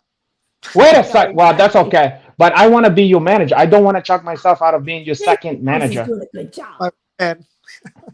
Well, I can tell you some stuff that I know about him Listen, you trust me. I'm better manager for you than that Shame. guy. This is why we're able to book the guests, Renato, because we don't tell the story. Well, Somebody Carayo, we said already that- had him. We already had him. He can't take him away we now. can't take Carayo. it back. No, somebody said that to me before. They were like, "Oh, you should write a book," and I'm like, "Yeah, I could write a book." I'm like, "But I don't want to tell the stories because I can't tell the stories because the reason I don't tell the stories is the reason I'm allowed in the room to Yeah. have the stories to tell. Exactly. You know what I mean? So You gotta wait till it's almost over until you're on your deathbed, and you gotta be like, yeah, I'll tell you some there stuff was about that yeah. time, right? Exactly. Let me tell you about Chuck Liddell, Carayo. Yeah. Chuck's not my type, but yeah. Well, whatever. But listen, Tim, since you are still in Camp Renato, we should probably let him get out of here. Is there any last questions you want to get to him? Because he's training. He's got a week and 10 days before his fight, so I don't want to be responsible for him not getting his rest. Listen, These guys go to bed here at like 9 o'clock. Literally, Oh, they go to really? bed at 9 o'clock. wow. That's Everything right. I They don't stay up late. They don't chase tail. They don't drink. They don't smoke. It's all fighting. He's sitting here with Chris, and his son Lucas is on a developmental contract in Bellator. He's 10-0, and he's Nice. ranked. He's already ranked in Bellator on a developmental contract, Awesome. and he's 22. But they sound like David Kohesh's compound, that Branch Davidian, because everybody go to bed at a certain time, no sex, no nothing, and then he's over there traipsing in and out of people's home. Chris gets to have sex with whoever he wants in the house. It is his house, so. Wow, that sounds incredible. I gotta start my own compound here. I'm gonna check a page out of Chris' book. Oh my God. The West Side Egyptian Straggler. cinnamons, the branch cinnamons. Yeah, the branch, the cinnamons. Yeah. Oh, man. Oh, God, yeah. The branch to cinnamons. Yeah, I'm gonna have the glasses, every stuff like What that. color are the Nikes? Well, oh no, that's a different one. They all killed. They all took the poison or whatever. Oh, that's I right, think that they was was- wearing like Nike Corchaz or some shit Yeah, like the that. purple, Yeah. purple Nikes or something, right? I forgot even. I think they. I don't want to get dark, but I think that was the ones where they cut their own dick off or whatever. No. And this is before. This is before all the other stuff like we're talking about today. Yeah. I mean, that's in chance. This is before chopping your dick off was a good idea. Before it was cool. They was doing it before it was cool, Karyn. Okay, I gotta Wow. say this now that you said this. I was reading something today. I don't know how I came across it. Some people drill holes. It was a Vice story. I Some saw it people too. Drill holes in their brain to get high. Yeah, to There's stay trepanation. permanently high. It's Yeah. called trepanation or whatever. When you Cheaper bore that way. dude, that's insane. I'm gonna drill a hole in your head so you'll stop flapping your gums every 5 seconds when I'm chopping. So marijuana is illegal here in Texas. I might have to drill a hole in my head. Get yourself over here to Cali real quick, Tim. Yeah, fuck. Yeah. Yeah, they need to be done with that. That is crazy. Yeah. And Even it's Missouri's confusing. legal now. It's confusing too Oklahoma's because, legal. but think about it. It's confusing because sometimes you're going back and forth. Like, let's say you're doing a lot of traveling. If you're a fighter or you're doing seminars or whatever the fuck you're doing, you forget to yourself, oh shit, I'm going to a place that is legal, or I'm coming from that. Should I throw? You forget about that stuff. You know? Terrifying. Sucks. Yeah. God, yeah. But yeah, Hanas, is there anything else you wanted to ask or say? To be honest, he gave me the main thing, truth stuff. I wanted to give him his flowers about, the fucking Demetrius Johnson fight, but I also wanted to delve into this shit. And let me put it, you've been more than generous with this stuff. So I got more than I thought I was gonna get out of you anyway. So I feel like you can be excused if you want for her. 100%. Well, Anakin's saying divorce Perfect, him's man. I going to go really on a win appreciate you streak. guys. Yeah. People are saying it's going to be the Mackenzie Dern situation. So that this is just going to fire you up. Yeah. But just be you, man. There's no fuck the layoff and all that kind of stuff. Now is now. And it is what it is. Just do your fucking thing, That's all I can do, honestly. That's Just it. be- Oh, God. Awesome. That's it. Yep. Yeah, Well, shit. cool. I Well, I folks, lost yeah, no, I well, lost you for a he is- Am I second. still here? On the fight card, like I said, there's no fights for the UFC this weekend, but it is June 3rd. He is fighting Victor Altimarano. This is the same card that has flyweights in the main event too. So it's really like a showcase night, which is going to be a lot of fun. And it's a fight night. Now it's free. Exactly. Yeah. Tim already has 3 fight of the nights. So 3 fight night. you're the kind of guy that people, it's like must see TV. So I really do I appreciate think I have you. 5 fight of the nights. Yeah. Wait, how many? Yeah. Why are you trying to undersell his fight of the night? Well, like 3 UFC fight of the nights. I Those think are I the have ones. I'm 5. sorry, I didn't look at all the rest of them. I'm Are you sorry. trying to suggest that one of them or 2 of them was King of the Cage? No. King of the But Cage fight of the night. I will second what Renato said in thanking you for your candor. And yeah, like Yeah, for you. And honestly, I do think, like you said, with people already reaching out to you on Instagram and stuff like that too, I do think this will do a lot of people good. So thank you for that. Well, you guys have been really easy to talk to. I appreciate it. Thank you. I'm glad. Thank you, Jim. You know, some people want to hide in these situations, stuff like that. And some people might think I would be less than sensitive about it, but you faced the music and faced your Uncle Hanach with no fear, and and everybody appreciate that. I appreciate you. Yeah. Awesome. Yeah. Well, great, Yes, sir. great Thank seeing you. you now, and I will see you in about a week or so. So hopefully you have a great Memorial Day weekend. Hopefully all the rest of the fine tuning goes well, and safe travels to Vegas. All right. I'll see you guys soon. Thank you. All right, Onward thanks, and Tim. upward, my brother. Onward and upward. Yeah. Yes, sir. See you later. Okay. Bye. Thank you. Ciao. Bye. Ciao, my brother. Oh, That was very dude. nice. I think that was important for a lot of people, to be I think honest. so too. Yeah. I Because really, you feel like a fucking when those things happen to you. I mean, I never had the same shit. I mean, his shit is much worse than anything I experienced. But I've had some friends stab me in the back before, and involving ladies and stuff. yeah.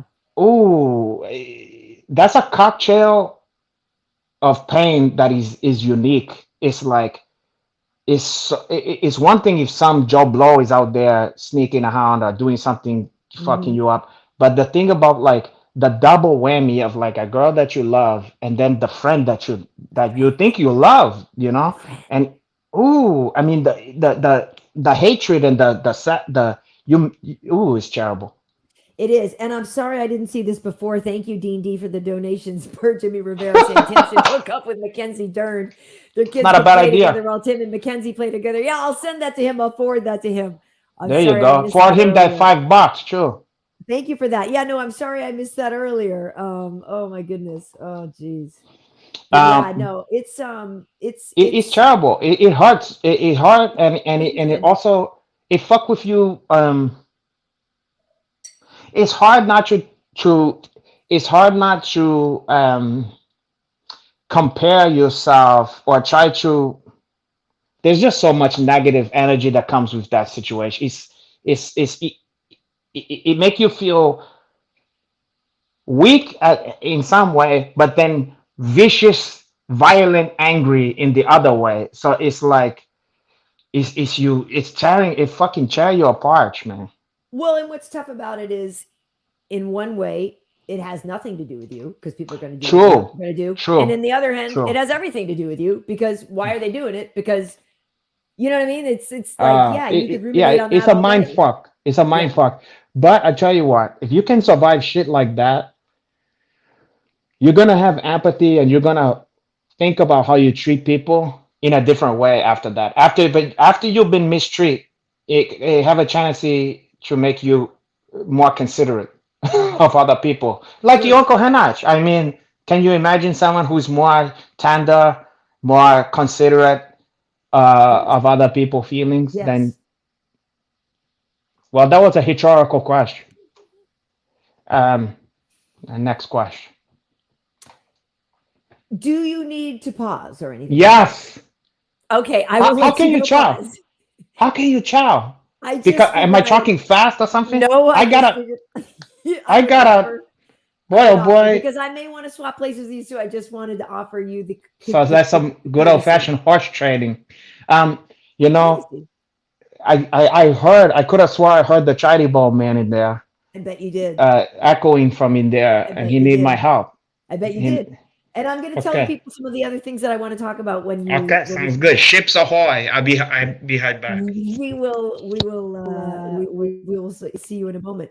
I also may need a refill on my bevy. But yeah, no, that was great for Tim, and he's such a nice guy. Like I said, I got to look and find that picture of us from back when he was on Tough Talk. I remember him coming by, but as I mentioned, there were some other things to what was I going to say to tell you guys about. So from this past weekend, yes. So you guys saw Slava Claus get that amazing win, right? So I was actually I was sitting by the octagon for this one and actually just happened to be filming when he finished the fight. So I'm trying to share it here. Okay, there it goes. Yeah. So wait, it won't. Oh, there it is. Yeah. It was pretty awesome. So I was sitting right behind Uriah Faber and Danny Castillo and Slava's corner. And so I'm there and I'm filming, and then like that's when he gets to finish, and these guys get all excited, and up to the next first shot. He's like, "Oh, damn!" So it's a fun video. It is definitely worth looking at because that was pretty great. Slava Claus, we were saying too, like they should hopefully they only give him strikers. I know, look, we can't like pick and choose who they fight, and they're gonna have to fight some wrestlers and stuff like that. But it's more fun when we get to see Slava strike. So that's it. But yes, listen, you know what? Anakin Buckley did have one of the cleanest head kicks from his fight. I didn't get footage for the show to show you guys this time. I don't have it. Unfortunately, I would have shared it with you. But yeah, Buckley was dropping down to 170 pounds. And he scored a really great head kick knockout. And, that was one of those fights where, Fialho was saying that he needed to be more patient. And there's the thing in that he had underestimated his last opponent. So he was really trying to come in with a more measured attack. And it just did not go. He was measured. He, in fact, was measured. If anything, Rashad was saying, he's like, I think he waits too long. But Joaquin scored another head kick and finished that one up. And I know he was jawing after, about trying to get a bonus, which he did not get for that. But it was a great knockout, and it was a nice debut for him down at 170 pounds. Renato, do you have your headphones in? Not yet, but Joaquin Phoenix, that was a heck of a knockout. There was a couple of head kicks because Natalia Silva also scored a head kick that set up her finish, and that. Your countrywoman there, Brazilian Natalia Silva, that's a woman that a lot of us are thinking like you need to put an asterisk next to her name. You need to start paying more attention to her. If you aren't, she trains out of Paulo Costa's, Bohashimi's camp, and she's a beast. If you look at the legs on her, she's the legs. Natalia Silva. That girl's going to be something. She's going to be something. Yeah, you got to start paying attention to that one. For sure. She got to start. She got to start paying attention to your Uncle Hannah. Yeah, you wish. Can I swap with you? Yeah. Wait, swap what? Why you want to swap with me? Well, swap. I mean, like FaceTime. Oh, I thought you meant like Sahi Live or something like that. My Sahi Live tastes like Alizé, huh? Oh, caralho, she should be so like. It tastes like ambrosia. What's going on? What the fuck is going on here, everybody?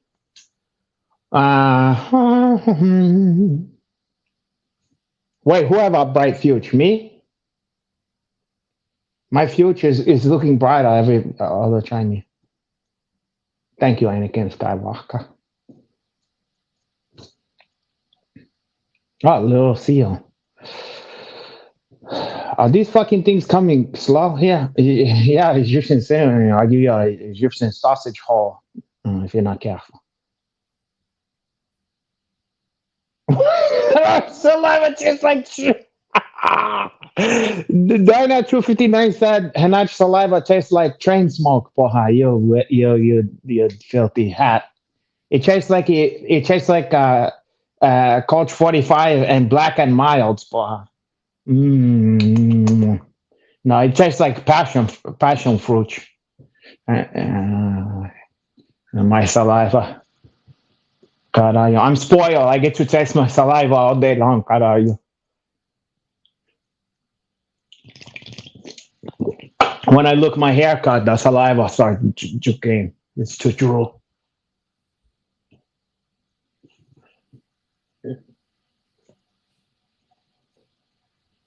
The last time the last time I drank Coke 45 was some years ago. I went to some hipster bar. They was offering that I think kind of as to be cute or whatever. And God, that shit went to the brick. Wait, let's see. There's no update on Puppet Hanach, although somebody did hook me up with a place that he possibly could work here. Did you say a puppy? No, Puppet. Somebody said is there like an update on the Puppet Hanach? Oh, the puppet. Right. That's right. And to be honest, somebody did show me an Instagram for a puppet Really? maker. Yeah, and oh my god. I mean, even just the thought, I can't even. Well, I told you I really should look up Joey that I used to know. Joey, there goes my lipstick. Oh, Joey boy. Mazarino, I believe was his name. The guy that I said that I used to take acting classes with, who then worked for Henson, who was like a Muppet maker.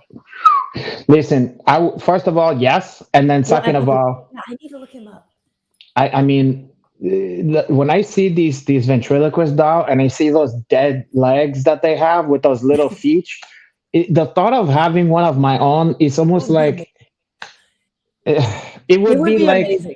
I would love him. I would take care of him like he was my very own. Boy. You absolutely would. That's the thing, is you absolutely would. Like, I actually am picturing you with your little buddy, like at the park, or you would take him on walks with Rudy.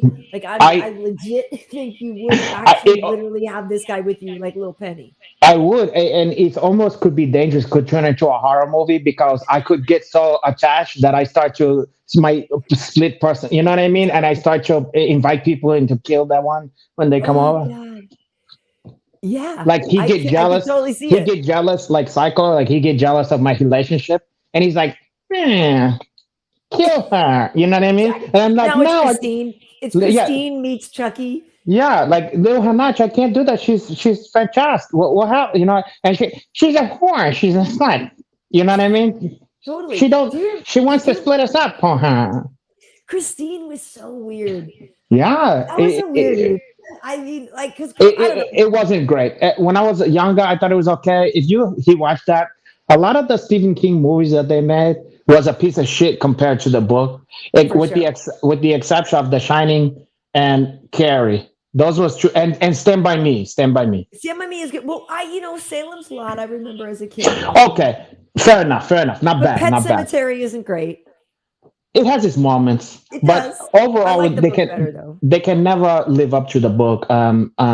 Another one which we never associate is Shawshank Redemption. That's also Stephen King. That's amazing. Fair enough. Yeah, actually, they did a lot of good fucking. What am I talking about? I know. I was gonna say, so I rescind. But there's some turkeys. I mean, Maximum Overdrive. Fucking Christine is kind of a turkey. Isn't Stand By Me his? It is. Yeah, I said that. I mentioned that one. Yeah, that's a great one. Perfect. I just want to mention something. I'm hearing a little bit of like an echo. Is your settings change when you got up? Are your settings the same? Not that I can hear, but I can do this easily. No. I'm just double checking that your settings are the same as they were before, because it sounds a little nothing have changed. But if it's fucked up, it's fucked up. Hold on. Oh, I just want to double check because I want to make sure it sounds okay for everybody, because I didn't realize for the first part of the interview with Tim, I had my headphone speaker on, and then I switched it to this mic. Which I'm bummed that it was like that at first, but whatever, at least we were all consistent sort of on the same type of thing. But anyway. So do I seem okay now or no? I think so, yeah. It was just maybe I was just hearing a little echo or something. But you're hearing things. I think so. So Renato, a couple of news things I wanted to get to, or we could talk about Mackenzie Dern a little bit more. But, yeah. Oh, yeah. We can talk about Mackenzie. Well, and I reminded people, and I on Twitter anyway, that she was a guest of ours.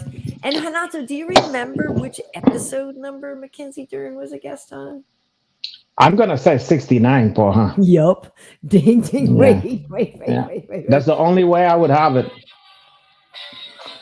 Yeah. Can I tell you something? I don't know if you noticed, but I posted something about one of the stuff where I'm hitting on her or whatever, and her ex-husband commented on it. Oh God, he said something along the lines of "not so fast" or whatever. You know what I'm saying? Like that kind of shit. And I was like, oh God, because I don't follow him, he don't follow me, and somehow he was on there. God, so I was like, uh-oh. I heard some things that I will not share here, but I heard some things about some of the things going on in the divorce, and Oh. I could relate to her 100%. Oh. And so I'm not surprised that she went and fought with the amount of vigor that she had. Yeah. Yeah. So You know what was interesting also I'm is, sorry you know, it was at Angie's expense. Like, that's the thing that broke my yeah, heart. that's a shame. I mean, I didn't even watch it because of that. I only It watched was highlights brutal. or Like, whatever. I mean, Yeah. because the thing is, you know, I hate how people treat Angie when she loses. Like, it like is Yeah, because she have incredibly whatever painful. he's in. I just, Yeah. you know, people are really terrible to her. Yeah. when You know she what? loses. She can And handle it. It's not okay. She would have been destroyed a long time ago if she couldn't handle it, because she's been dealing with it. For sure. But it Yeah. just, I hate seeing that. Yeah, of course. Hey, listen, I did look when I like two people, I hate seeing them fight. And to be honest, I didn't even watch it. I couldn't bring myself to watch it because I felt bad. I didn't want either of them to lose, and I didn't want to celebrate one of them winning. So I stayed away from it. I just watched what the results, and that was Yeah, it. I was at work, so I couldn't, I had to. Yeah. And like, Oh, of so course, of course. I'm Yeah. happy for Mackenzie. Like, that's the thing. If you can isolate these situations, because she Yeah. needed the win. Every time prior to this that she had main evented at the Apex, she had lost. So she had main events there before, and she lost both of them.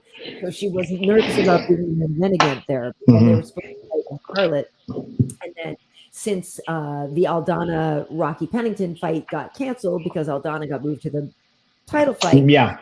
these two got moved to the main event. And Yeah. so she was nervous, she said, at first, because I she had a bet. bad track record there in main events of the Apex. And she Sure. also was thinking, like, the card in Charlotte has so many more big names on it that nobody was really going to notice her fight. And she thought, I could just kind of go in, I could fight, Slip in there. Yeah. just kind of quietly, because there is a bunch of stuff going on in my Yeah. life. Under the I could radar. just Yeah. kind of sneak in, get my win, I get it. out. I get So it. now it became blah, blah, blah, blah, blah. And so, but she said the one thing that was great about it, though, is now it was her week with Moa, their daughter, because in Charlotte, she would not have been able to have her there. And Moa now is actually more present, comes to the fight, and is like more into what she does because she's 3. And That's so, cool. Yeah, so that was the benefit of it being at the Apex, is that Moa could come. And so it was so cute, because we had Mackenzie on the set after for the post show. You just look over there, and there's her like sweet little daughter, and she's just so cute. Yeah, and she's so really like I cute. said, I really understand what she's going through, and I understand. I can relate to that, and I know she really did have her back against the wall with 2 losses in a row, so she needed to win. Yeah, I mean, look, I'm, it's the thrill of victory and the agony of your feat. Yeah. But, But your it boy is what it is. Fluffy Hernandez is the. Oh my! I can't fuck this fucking guy. I mean, he's the spoiler. That guy is the biggest spoiler of all time. I'm starting to think so too. He's a dark Holy horse. shit! I mean, pretty soon people are never gonna bet against that guy. I mean, he's like the biggest fucking spoiler. Yep. Haven't every single fight he's had been he's not favored to win. Yeah, 4 in a row, and he's getting all these submissions, and he submitted Rodolfo Vieira. But he's beating absolute killers. You know what I mean? Who is supposed to beat him? Like, wow. Yeah. So Fluffy, this kid, he's a tough customer to look out for sure. Yeah. And also, what was I going to say? The best story, though, of the night is Simba Garimbo, the first fight of the night. Oh, you mean the one who was like talking about how he had $7 in his $7 in his bank account? I mean, but it's the funniest comment I saw after all that, and most people was like, so, hey, boy, you got a lifelong fan, all this kind of stuff. Do you know somebody was like, "You're gonna." Do you know who Todd Duffy is? Todd Duffy. He used to be like big fucking dude. White heavyweight. Yeah, because he's got a snarky sense of humor. Yeah. He was like, get used to it, buddy. Because I mean, I think he's been kind of outspoken at how shitty the fighter pay is. Right? Yeah. And everybody else's was so much like, yeah, the triumph of the human spirit, Triumph. Yeah. and fucking try you get used to it, LOL or whatever. And I was like, oh my god, Chad, only Chad Duffy. Brutal.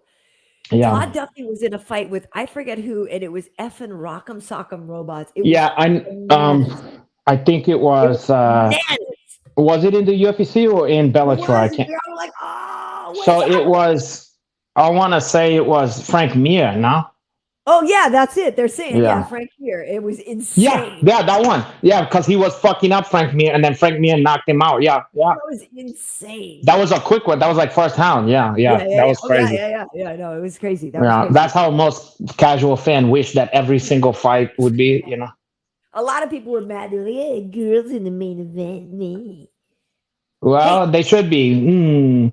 Speaking of main events, do you think Tyson Fury and John Jones are going to fight? Maybe one day, but if he's not, look, if he's in boxing, I would, I don't see any kind of way John Jones gonna beat him in boxing. No. And if he's in MMA, Tyson Fury have zero chance. Maybe, I mean, zero chance. And I think both of them know this. And if you don't understand that, I don't know I don't know. It's like it's not even. There's no mystery to that, Yeah, it seems so dumb, the whole thing of them going back and forth. But having said that, if those fucking guys could parlay some money out of it, listen, far be it from me to get you money, man. If you can get people, if you can get people hopped up in that and enough to buy it, good for you. Good for you. Yeah, for me, it don't do nothing. Yeah. For me, it's not even intriguing. I mean, I know what's gonna happen. It's a nothing burger. Yeah. Which is a funny phrase. Stupid phrase, really. Yeah, I don't even know how that happened. And it's like it's dumb. I heard it the other day, and you know what's funny? Very, very tongue-in-cheekily. Well, now you hear it. Dumbest phrase. You hear it mostly in politics now. That whole policy act, that's a big nothing burger. Yeah, this is a nothing burger, but. Yeah, people hunt that into the ground, but for some reason that one feel like it should bother me more than it does. For some reason, it don't really bother me. Like a lot of stuff get on my fucking nerves. Yeah. Like I hate espresso. I hate when people say espresso. It bothers me. Yeah, and for some reason, this is snobby, but this one bothers me very much. But I don't let on. I don't bother people about it. But when people say especially, for some reason that it just bothers me. I don't know why. It shouldn't. It's not that big a deal. But I just go like the heck it stops for a second. And I have to just let it pass. But it just bothers me. Can I give you two of mine that make me crazy? Go for it. Mischievous. Oh yeah. Okay, yeah. Spell it. I know. Mischievous. Yeah. I know. Where's that extra EV? Mischievous. Yeah. Okay. I know. I got you. I know what you're talking about. Now that one don't really bother me. A ghost that sneaked in. She's so mischievous. But you know what's funny? Everybody got their own ones because based on what I just said, that one should bother me, and that one don't even register on my. That's not even on my scale. I don't even care about that one. So it's arbitrary why it bothered me because that one don't bother me, but it should. But it don't. What's the other one? And, well, I mean, his humbleness is really coming through. So humbleness is not a word. It's humility. People are humbleness. Humble, yeah, his humbleness. Yeah. Humility. His humility. They do not have humbleness. Humble Johnson. They don't have humbleness. I got one for you that must drive you crazy, man. And I noticed it. I had to get used to this because I noticed that it's just one of those things. What? People don't know how to use the word biased. Now that don't biased. B-I-A-S. That's not the one. Biased. That's really getting to the minutia though. Like that, But Agreed. But one of the one that I noticed that people from the South, instead of saying when something happens, they say whenever. Do you know what I'm saying? Like it was So whenever he went to the thing, and then like Yeah, instead of not meaning whenever he goes when to I went to the something. store, so it's whenever I went to the store. Yeah, whenever I went to the store, I saw so and so. Like you know what I'm saying. So they say when they add the whole ever onto Right. when, and it used to. Then I just gave up. I said that's just how the people from the sub they just say it. So you just gotta get used to it. You know. Yeah, I guess I haven't really picked up on that. Oh my Okay, god. Elmo. Oh my Okay, god. but Elmo just landed on one that I actually secretly love. Finna. Yeah. Finna. Oh no, Finsta is terrible, but Finsta I've I'm never even finna. heard. But I've Finna, heard Finsta. Yeah, I feel like you see I Finsta hitting out more than you hear someone say it. I'm I finna. haven't heard Finsta, but Finna Yeah, I'm I Finsta. actually love. Yeah, Finn is not bad. That don't bother me. I like it, but I'm I've finna not go to heard the stuff. Finsta. Yeah, but whenever whenever I because it's confusing. I'm like, wait, whenever that happened to you more than once, and they're like, no, it just when like because they say when instead of when it's whenever. Yeah, Anybody from whenever. Yeah, you're right. So look every time, like whenever. anybody from Florida, any fucking person I meet from Florida says that shit. Um, anybody can co-sign this for me? You guys know what I'm Yeah, talking about? nobody here is saying that one, but Huh. Oh well, that's a black thing. That one. Even my father says that he goes on tomorrow. on tomorrow. Oh, Or oh, you know what's another black? You know what's another black one? oh. Instead of saying cut the lights off, it's like hey, and then they cut the lights on. You Cut, know, cut, cut them on. cut them on doesn't make sense at Yeah, but all. it's just a black stuff, and you gotta enjoy that But one. when people say that, I'm like, what? You just gotta enjoy. You gotta make peace with that one. Certain ones you just gotta Well, make the other peace. They're thing not. is when It's people not gonna don't know. I change. mean, look at, and now I'm getting petty, but people who don't know the difference between itch and scratch. Come on, Oh yeah. I know what I you're got an talking itch about. pad. No, they Yeah. don't. Yeah. They don't. What's that? You don't Now need to that itch I'm that. starting to think of all these ones. You don't need to itch that. You need to scratch. Oh, wait, what's the one? What's the one? I'm a total word nerd, and I am a Wait, Nazi, and I am proud but of there's it. I've one always that fucking been gets on my nerves. like There's a I saying. oh, speaking of What? which, I feel so bad, and I actually had the picture. I didn't download it. Now it would be too convoluted, but I had actually done a screen grab because I felt so bad. But on the UFC website, actually, I was Yeah. doing research about one of the fighters recently, and they were trying to say that they had defeated.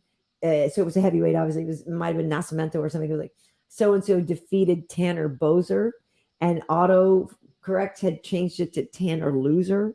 And I was like, Oh, oh my God, because the sentence was him about him losing the fight. And then oh, the word, and I was like, oh, that hurts. But I was like, but what a crazy, weird grammatical coincidence of a phrase. And you I was think that AI is too smart for like, some that's what good? I'm saying. The AI was getting cheeky. That Allen Iverson, he's everywhere. Um, Hey, your boy what? Mello retired, right? Yeah, I mean, it's funny because he didn't play all season, so it's almost like we're like, yeah, no shit. You know what I mean? It wasn't like a surprise. Probably But something I wait, don't know. oh, I thought of the fucking saying that I can never let this one go. I always have to correct. You know how many people think that it's that they go, yeah, the guy was giving me all this slack over such and such, or the guy was giving me slack, and I'm like, it's flack, you fucking, you know what I mean? You Like, it's want slack. You want yeah, slack. exactly. And they go like, yeah, the guy was giving me all kind of slack about this, and I'm like, he wasn't giving you slack, porra. You know what I mean? And I can't even let it slide. I go, by the way, and they go, what are you talking about? And they go, but English is not your first language. How you know that? And I go, never mind that. Yeah. Yeah. There's I mean, look at the other ones where one last one and then I want to move on, I swear. Because I literally actually thought about getting a certified to be a substitute teacher. Because how great would that be? Like, because I love doing the English stuff with my kid, and we love talking about stuff that she's in English. And I tend to read the books that she's reading, and like we geek out on stuff like that. Like, and I really like it, and I love writing and stuff like that. And I was like, yeah, maybe I should get my certificate and become a substitute teacher, which could actually be kind of cool. Like, Oh I yeah. honestly, I mean, not like I have a lot of time, but I don't know how hard that would be to get certified to do that, to be Well, you could start tutoring me first, and then we could practice tutoring, and you'll be up at the chalkboard and stuff. But the last one I'm going to give you Okay. is that um, you have when people say, "Well, I could care less." No, yeah. I know what you mean. Yeah, I So know. You know because what's if you can funny? care less, I it means know, you care I some. know, I know. The phrase is you On couldn't care those, less. I think people haven't even bothered to You think couldn't about. care less. I know. Trust me. If I could care less, I care some. I'll tell you Because this. therefore I could care less than the amount I care Listen, now. you and I is But on I the same couldn't page. care less. We on the same page about that one. Means I don't But care. I feel like more people say it hong than say it high. I know. And nobody So knows how to use it, patronize and patronize. But anyway, these are the things that keep me up. well, certain ones I feel like. See, you have some ones that is like very fucking persnickety. I mean, I'm talking about some of the garden variety, and you're talking about patronize versus patronize. Um, Anyway. you're getting into strunk and white, or what is it? Proper number 12. It sounds like you're doing a proper number 12. Proper number. Well, um, mm, somebody brought up in the comment. They brought up the their shit and that kind of stuff. But you know what? Don't even get me started on that's in the chats and stuff. You know, like on social media. I mean, we're just talking about people saying stuff. I mean, there's Don't even landmines. talk about texting. Yeah, there's that's a whole landmines. other Yeah. thing. Okay, so couple things. I'm sure this is probably going to affect you. Oh no. Yeah. So Netflix is saying now you can no longer boost passwords and things and share. I pay for that shit myself. Oh, you do? Okay. I didn't know if in the favela you were still borrowed a password or something. No, I don't borrow. No, that's from the old days. Now I'm independent, wealthy. Yeah. So I buy my own Netflix. So that don't affect me, but you know what? Let me tell you something. No matter what people come up with, I mean, what these companies come up with, people will always have a workaround. Trust me when I tell you. When you're in the underground of sneaky shit and stuff, you always find a way to do that stuff. There's always a way. True. Yeah. Well, yeah, I just know I'm sure a lot of people are probably kind of bummed though. Yeah, I'm sure, but they're gonna if they smart, there's you know.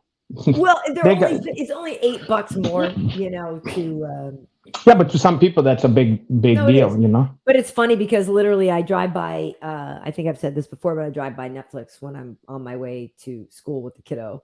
And you beg them for a free Netflix. All the writers are out there picketing. Yeah, as they should be, Karyn. I know. They're making all the money. So have you heard Tatiana Suarez gonna fight Virna Jandiroba? That's a good fight. No, I didn't hear that. I didn't hear the big news. Why are you laughing? I don't know. It's just funny. It's like you said that as if it was like yeah, Conor McGregor's fighting fucking, I don't know. It's like, okay, don't quote me on this. No, but it's no, sorry, I got an itch. I have an itch. Yeah, but you gotta arch even more because then you get to the heel. I'm scratching it. I have an itch and I'm scratching it. No, it's significant because Tatiana came back after such a long time off. And that fight was at 25, though. And so she's going back down to strawweight, you know, where she is a future champion. So come again, say again. On a chair, and Virna is very good. Listen, very good, and she's great. Never mind Virna. No, but you know, let me tell you something. Fucking what I'm really impressed with is Tatiana's fucking husband or boyfriend, Patches. Wow, that was fucking incredible. Yeah, what he did was something else. Right. Yeah, no, they're quite the couple. Yeah, quite the power couple there. Yeah, for sure. And I like both of those guys. That's another one where I was gonna feel bad for whoever lost that one because I like both those guys, and they're young, and I want the best for them. So but somebody gotta lose. Oh my God.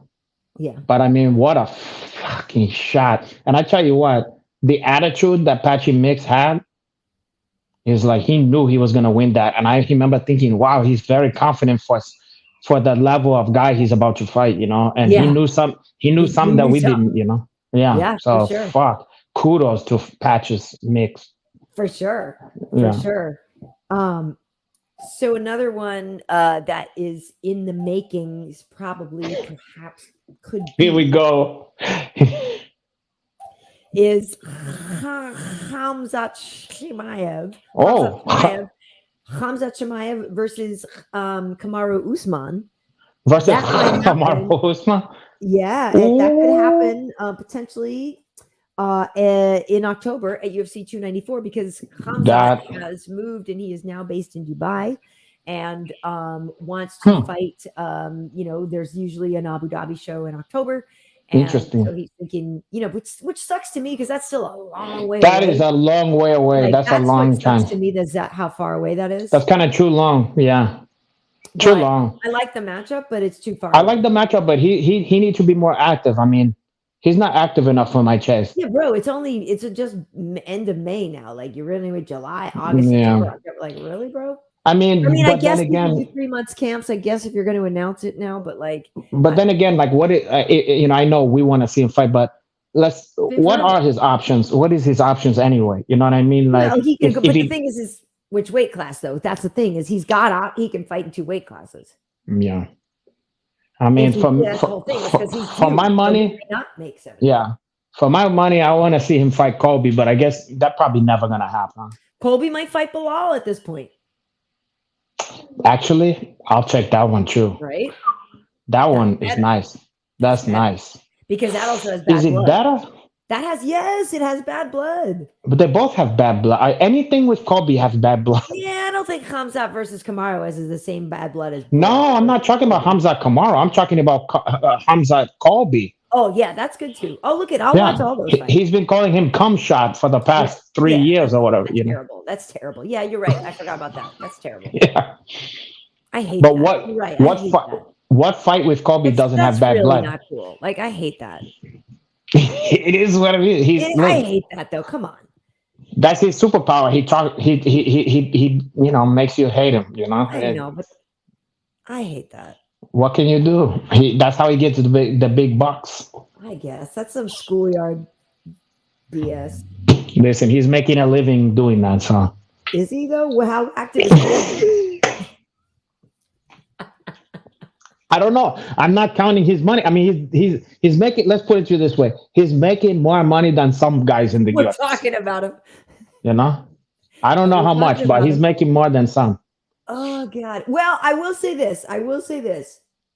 Temba Garimbo, Mr. $7 in his bank account, said Colby's actually the guy that helped him out and gave him some money and like looked after him and would bring him food and stuff in the gym because no shit. He went to MMA Masters and that he was living in the gym and like kind of sleeping on the couch or whatever. And he said that Colby was actually good to him and like brought him food and looked after him. So I gotta, give props where props are due, and that's pretty great.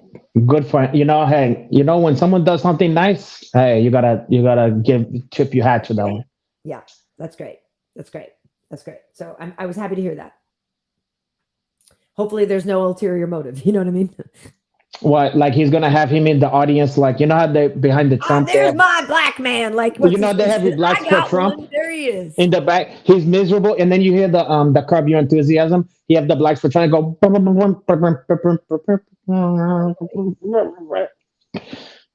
Yep. He's there he is. Pocketing his Negro. Yeah. There he is.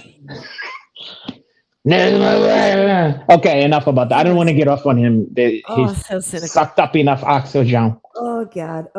Okay. And then I'm curious what your take is on how much you don't care, about the fact that they will run the BMF belt back, or at least. I don't give a shit, to be honest. I mean, to me, how do people think about that? I am curious what people think about that too, but give me an opinion, please do. My thing about that is I'm sure people think it's corny. I'm sure some people think it's corny.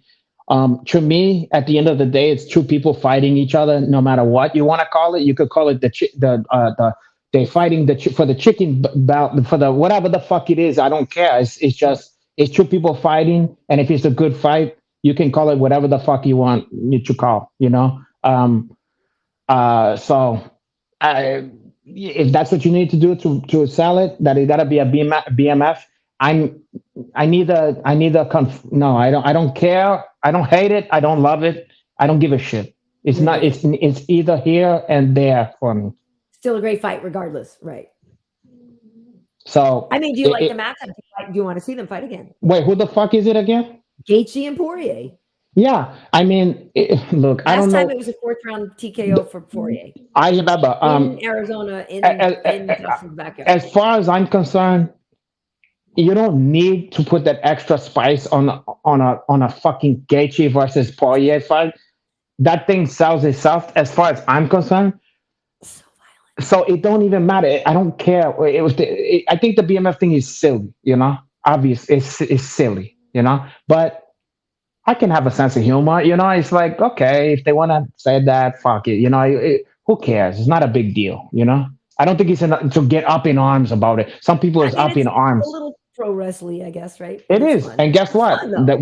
Guess who just is in bed with each other now anyway? You know what I mean? So it tracks. It's fun, and yeah, it's a great fight no matter what. Everybody wants to see it. You know, those two running it back. It's just so pure. It's just pure violence. Listen, I think the fighters is probably the ones who is embarrassed about it. I think if you ask Gaethje and Poirier, they'll be like, if they like that aspect of it, they'll probably hold their eyes about it. You know, they probably go whatever. You know. By the way, speaking of Poirier, I saw he shared that his hot sauce is in some Walmarts now. Yeah, I've had that one. People can check that out, that's pretty great. Yeah, it's like in Louisiana. It's not hot. It's like it reminds me of what? Trapeze or Crystal. I don't know that one. Whatever you have, if you go to any soul food restaurant or whatever, just Red Rooster. Like Head Rooster. Exactly. Louisiana, yeah. Yeah, so there's a couple brands. Head Rooster is one. Louisiana one's more vinegary, I think. Exactly. Yeah, it's not like it's more tangy than anything. Yeah, it's tangy, not exactly. Yeah. I love Red Rooster though. It's good. Actually, Head Rooster has more heat than any of those ones. Like Crystal has no heat, and also Trapeze, the one Head Devil. Oh, have a Head Devil. Yeah, I like spicy food, so I don't mess with anything mild. So, those is too mild for you, I'm sure. Yeah. It's like chicken wing sauce, you know. It's not gonna burn your lips. Exactly. I got something to burn your lips, kind of on you. I heard you know a recipe. And then I think this was the last thing I had was about. Have you heard about that show, The Idol? The show that The Weeknd is in. I heard about it, but I never seen it though. Yeah, no, I guess it's just coming out over at Con. And so some people are saying it's just like too over the top and like, just it looks crazy, like misogynistic, like crazy, whatever. And I'm sure it'll probably be great. But I think, correct me if I'm wrong. I mean, from what I understand in the preview or whatever, it seemed like it's on purpose. Is that because that's what goes on in that business or whatever? I feel like I think it's supposed to be a whole sort of thing at Hollywood excess. Like so it's like. Well, yeah, misogyny exists. So do we make you misogynistic to show that? It's like, but I don't know because I never seen the show. But to me, it looks wild. It looks fucking wild. I mean, it doesn't look bad to me. It looked kind of good, but I'll probably check it out. Probably check it out. If it's on, I forget where it is though. What network it airs on? To be honest, I can't remember. I feel HBO turns into Max tomorrow. I think it is HBO. If I'm not. No, I can't remember now. I don't know. Whatever it is, I have it. Whatever the fuck it is, but I haven't brought myself to watch it yet. Right. Do you watch? We talked about this before. Though you watch. Sorry, you watch. Oh, am I boring you? Huh? No, but you know what it is? I'm so hungry. I don't care. Starve. You'll have festivities for dinner. I need to lose a couple. No, we can hap it up. Lose a couple. But do you watch Succession? Yeah, we talk about this. Like, I'm Right. so behind, but Oh. I said, like, it doesn't seem like this kind of show. But if I'm in passing and I just come upon an episode, even if it's halfway through and I don't know what the fuck is going on, I just watch it anyway because I know that they're gonna say some funny shit. That something's gonna happen Yep. between some people that's gonna be so selfish and shitty that is gonna make me laugh my ass off. So I It's just watch it. so good. So, But I'm lost. I mean, I'm way fucking. I'm just, well, I'm not going to give any spoilers. I'm just saying I'm the one I watched last night is the second to last one for the whole entire series. So I'm bummed because I don't want it to end. I think the last one I caught was the one where they went to Norway or whatever, or Sweden, wherever the fuck they went. Yeah. That shit had me. That shit was funny. Go meet Yeah. the social media mogul guy, whatever, the tech mogul guy. Right. Yeah, there was some funny shit in good. that. Like right after their dad died, and they're like, "Oh, he's like, Yeah, okay, the fucking Greg. those kids, man, those fucking kids. Ugh. It's so exhausting. Like and even last night's episode too. You're watching it, you're just like, man, that's exhausting. Like all day long, you must be so mentally fried. You're just on edge because just constant backstabbing. And I would not want, and just constantly wondering who's trying to screw you over. Yeah, it looks so miserable. Oh, I would never want that. Like, that is not what I. Yeah, no, thank you. But I do want her clothes, and I do want. You mean Shiv? Shiv, yeah, Shiv. And then it looked like she might give what's his name some pussy at some point. Tom. Tom, yeah, like I was that the same episode where she ended up at like the old place, like grabbing some stuff or whatever. Yeah. Yeah. And poor Tom wants to do one last one for old time's sake. Yeah, and we talked about him before. I He's will the say funniest. this though, that is one thing about with in Tim's situation and in mine and in basically any situation, like any situation really when you're dating or whatever, like it's weird that you don't know the last time is the last time. You know what I mean? That's true. That's true. It's kind of depressing. With a lot of things, like with my daughter, even going, the last time I read you a bedtime story, I wish I knew it was the last time I was going to read you a bedtime story. I wish I knew that was the transition. I wish I knew literally that the chapter was closing. You know what I mean? Yeah. Because I would have relished it more. And so, but it's one of those things where when a relationship ends, you kind of like, it's weird. Tough. Some people do, I guess, in one final, but it's weird if you don't, when you don't, and you just sort of like, wait, when was the last one? That was, especially if it's an unspectacular one, you're like, oh, we shouldn't have left on that one. Well, but maybe it's unspectacular because you should have left a long time prior. No, not necessarily. I mean, sometimes it was like, certain ones is like maybe in the middle of the day, like a quickie that was like not the. Same with even South Love or whatever. Some of them is a heel humdinger, you know what I mean? And you're like, I've outdone myself. And then some of them you're just left, you're like, whatever, you know what I mean? I just need. And there's no rhyme or reason. You're just like, that one I've had better. And I don't know why. I don't even know why. But some of them you're like, ooh, I'm really getting I'm really making the most of this one. But sometimes you're like, wow, this is great. This is really something. Yeah. And I don't know why. Or sometimes it's just like this. Yeah. Listen, it is what it is. Hey, if you can't do it, if you can't enjoy yourself, then who can, Right. Yeah. We have every height. Yeah. Every height to enjoy yourself. Absolutely. God, can you imagine? If not for that, some times in life would be really fucking depressing. You'd be going crazy, bro. Yeah. Yeah. Thank God for that shit. For sure. So, hey, though, before we wrap it up, what are your Memorial Day plans? To be honest, I don't. Wait, what's the date on that? Weekend. Oh, there's a couple of options. Name. Name not your fucking name. There's a couple. There's some stuff that might happen there. Yeah, we might have to do a memorial for someone's vagina after this one. You're gonna And play a lot that. of What's hot that dogs. chaps? You're gonna play. Lot of hot dog that weekend. We're gonna say your vagina will be sorely missed, but huh? It'll be sore. Yeah, if we Believe me. saw her, also it's gonna be missed. Yeah. So hopefully that's oh boy, huh? Hopefully that's what it's gonna be this month. Yeah. Oh God. Well, The tomb Anthony's of the going to Vegas. unknown Have fun. vagina. Where you staying? Have fun though. That'll be fun. It'll be nice and hot. Hey, It'll be also, I hope you like a lot of people and stuff because there's gonna Yeah, be it's a gonna lot be of pretty fucking busy. people, and I hope you love traffic too, my brother. Well, last weekend was packed because of EDC, and like Mhm. every hotel was sold out, and yeah, it was like really, really. They said it was some hotels had a 3-hour check-in last weekend. It's gonna be packed again, trust me. And So yeah, you better you be. guys, you should know that if you have any, this is a good heads up. If you have any option of online check-in or whatever, you should do that because Also, literally they said the lines fly. were 3 hours long Yeah. in hotels. Fly, don't drive. Porra, that's what all I can say about that because you're gonna, unless you love sitting in traffic. Porra. Yeah, for sure. Or go at 5 a.m.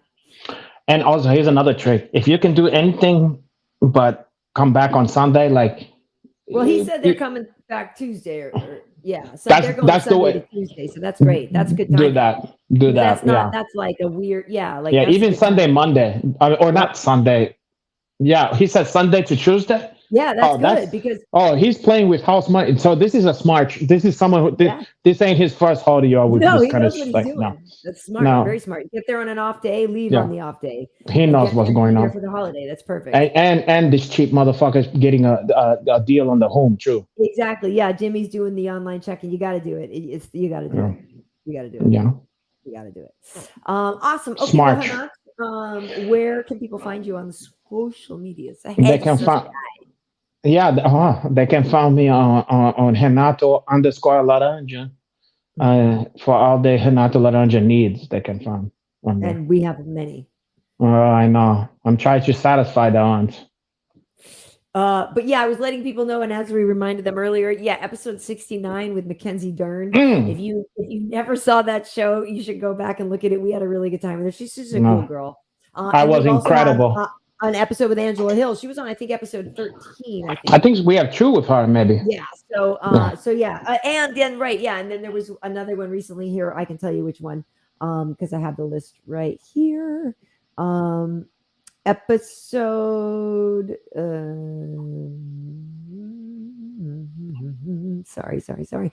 Episode 48 with Angela Hill. Yeah, 48 with Angie. And she's always a good one too. She's always a good guest. Yeah. Oh yeah, for sure. So yeah. And so like I said, I will be working next weekend. I'm not exactly sure who is at the desk with me yet, but wait, we didn't talk about this. One last thing. Sure. Kiasa is fighting Trailblazer. I know he's fighting Kevin Holland. That's coming now up. That's gonna be a good one.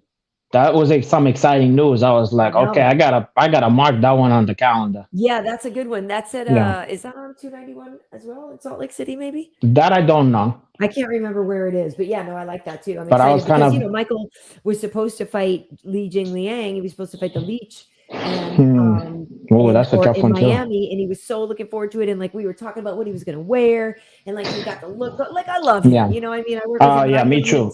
I met him at Media Day for the Ultimate Fighter Live. Like I love that kid. Yeah. You know? I was a fan before, but when he came on the show, that cemented that one. I love that kid. So I was so bummed that he didn't get to fight in Miami. He was so looking forward to it. So I'm excited for him. He'll be fine. Now. He got an even more exciting fight now. So yeah, good stuff. Good stuff. Awesome. Well, yeah. Okay. So over on YouTube, if you're watching this on YouTube, please like and subscribe. Today, I posted a video of a jump rope Tabata I like to do, which is jumping rope and then back lunges. To just show you guys just a couple. I like to watch you do jump rope and then do some forward lunges too. Putting more videos out, but remember, I think I have. Do I have the little slide here? I should. Have you ever? You know what you should do? Do you have a shake weight? You know that one? I remember the you should do a video where you do a shake weight. Yeah. Promo code KB15 over at crossrope.com.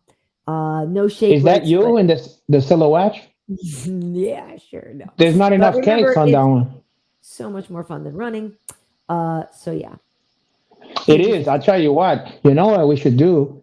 get people, certain people, to send in to Uncle Hanachi some videos of you doing the programming of you jumping hope with. Say it again. What's Cross the yeah, cross hope. Send all you female can send me stuff of you doing cross hope, and then we're gonna choose which one we're gonna show until one of these episodes. Gotcha. Okay, and that way we're gonna encourage people to be. It's gonna be a healthier, happier America for this new Memorial Day weekend. I like that. That's great. That's great. Okay. Great. Okay, yeah. So, folks, be careful out there. If you're celebrating Memorial Day weekend, please do not drink and drive. Yeah, don't do that one. Don't do that. There's no excuse now. You got Uber, you got Lyft, all that stuff. Okay. You got couches, you got floors to sleep on. Yeah. Like, come on. Yeah, it's a good excuse to stay at the chick's house. Go, I can't. I'm too drunk to drive. Let me sleep over there. Let me crawl in there. Right. And insist, even if she said no, I don't want you to stay. Just say I gotta do this for Bryant told me that I'm supposed to stay here. Yeah. Well, yeah. Okay. Well, so thank you guys so much for joining us, and I do appreciate it. You know, like I was saying before, earlier on, this is episode 84, so there's plenty of shows for you guys to go back to. 84. If you haven't been around as much, we've been doing this for a while, and you know, I would say Renato, the shows are evergreen because a lot of time we do have people on either, you know, around the time they're fighting, maybe right before, right after, but we talk about so many other things. It's not just about an upcoming fight. I'll tell you what, that chop you're wearing is evergreen. Look at that. Wow. It is. There's ever caramel in there in the middle of that one. Yeah. It's been great seeing you, Renato. Yeah. Good luck with your Memorial Day, ladies. Well, good luck with you too. Maybe you're gonna be one of the Memorial Day lady if you're not careful. I think I need. We're gonna play Yankee Doodle Dandy. Okay. Well, until next time. Yeah. Thank you guys so much for joining us, and we'll see you. Don't take any wooden nickel, caralho. Okay, see ciao. you on the next one. Bye. Okay. I'm a Yankee Doodle Dandy. Yankee Doodle Dandy.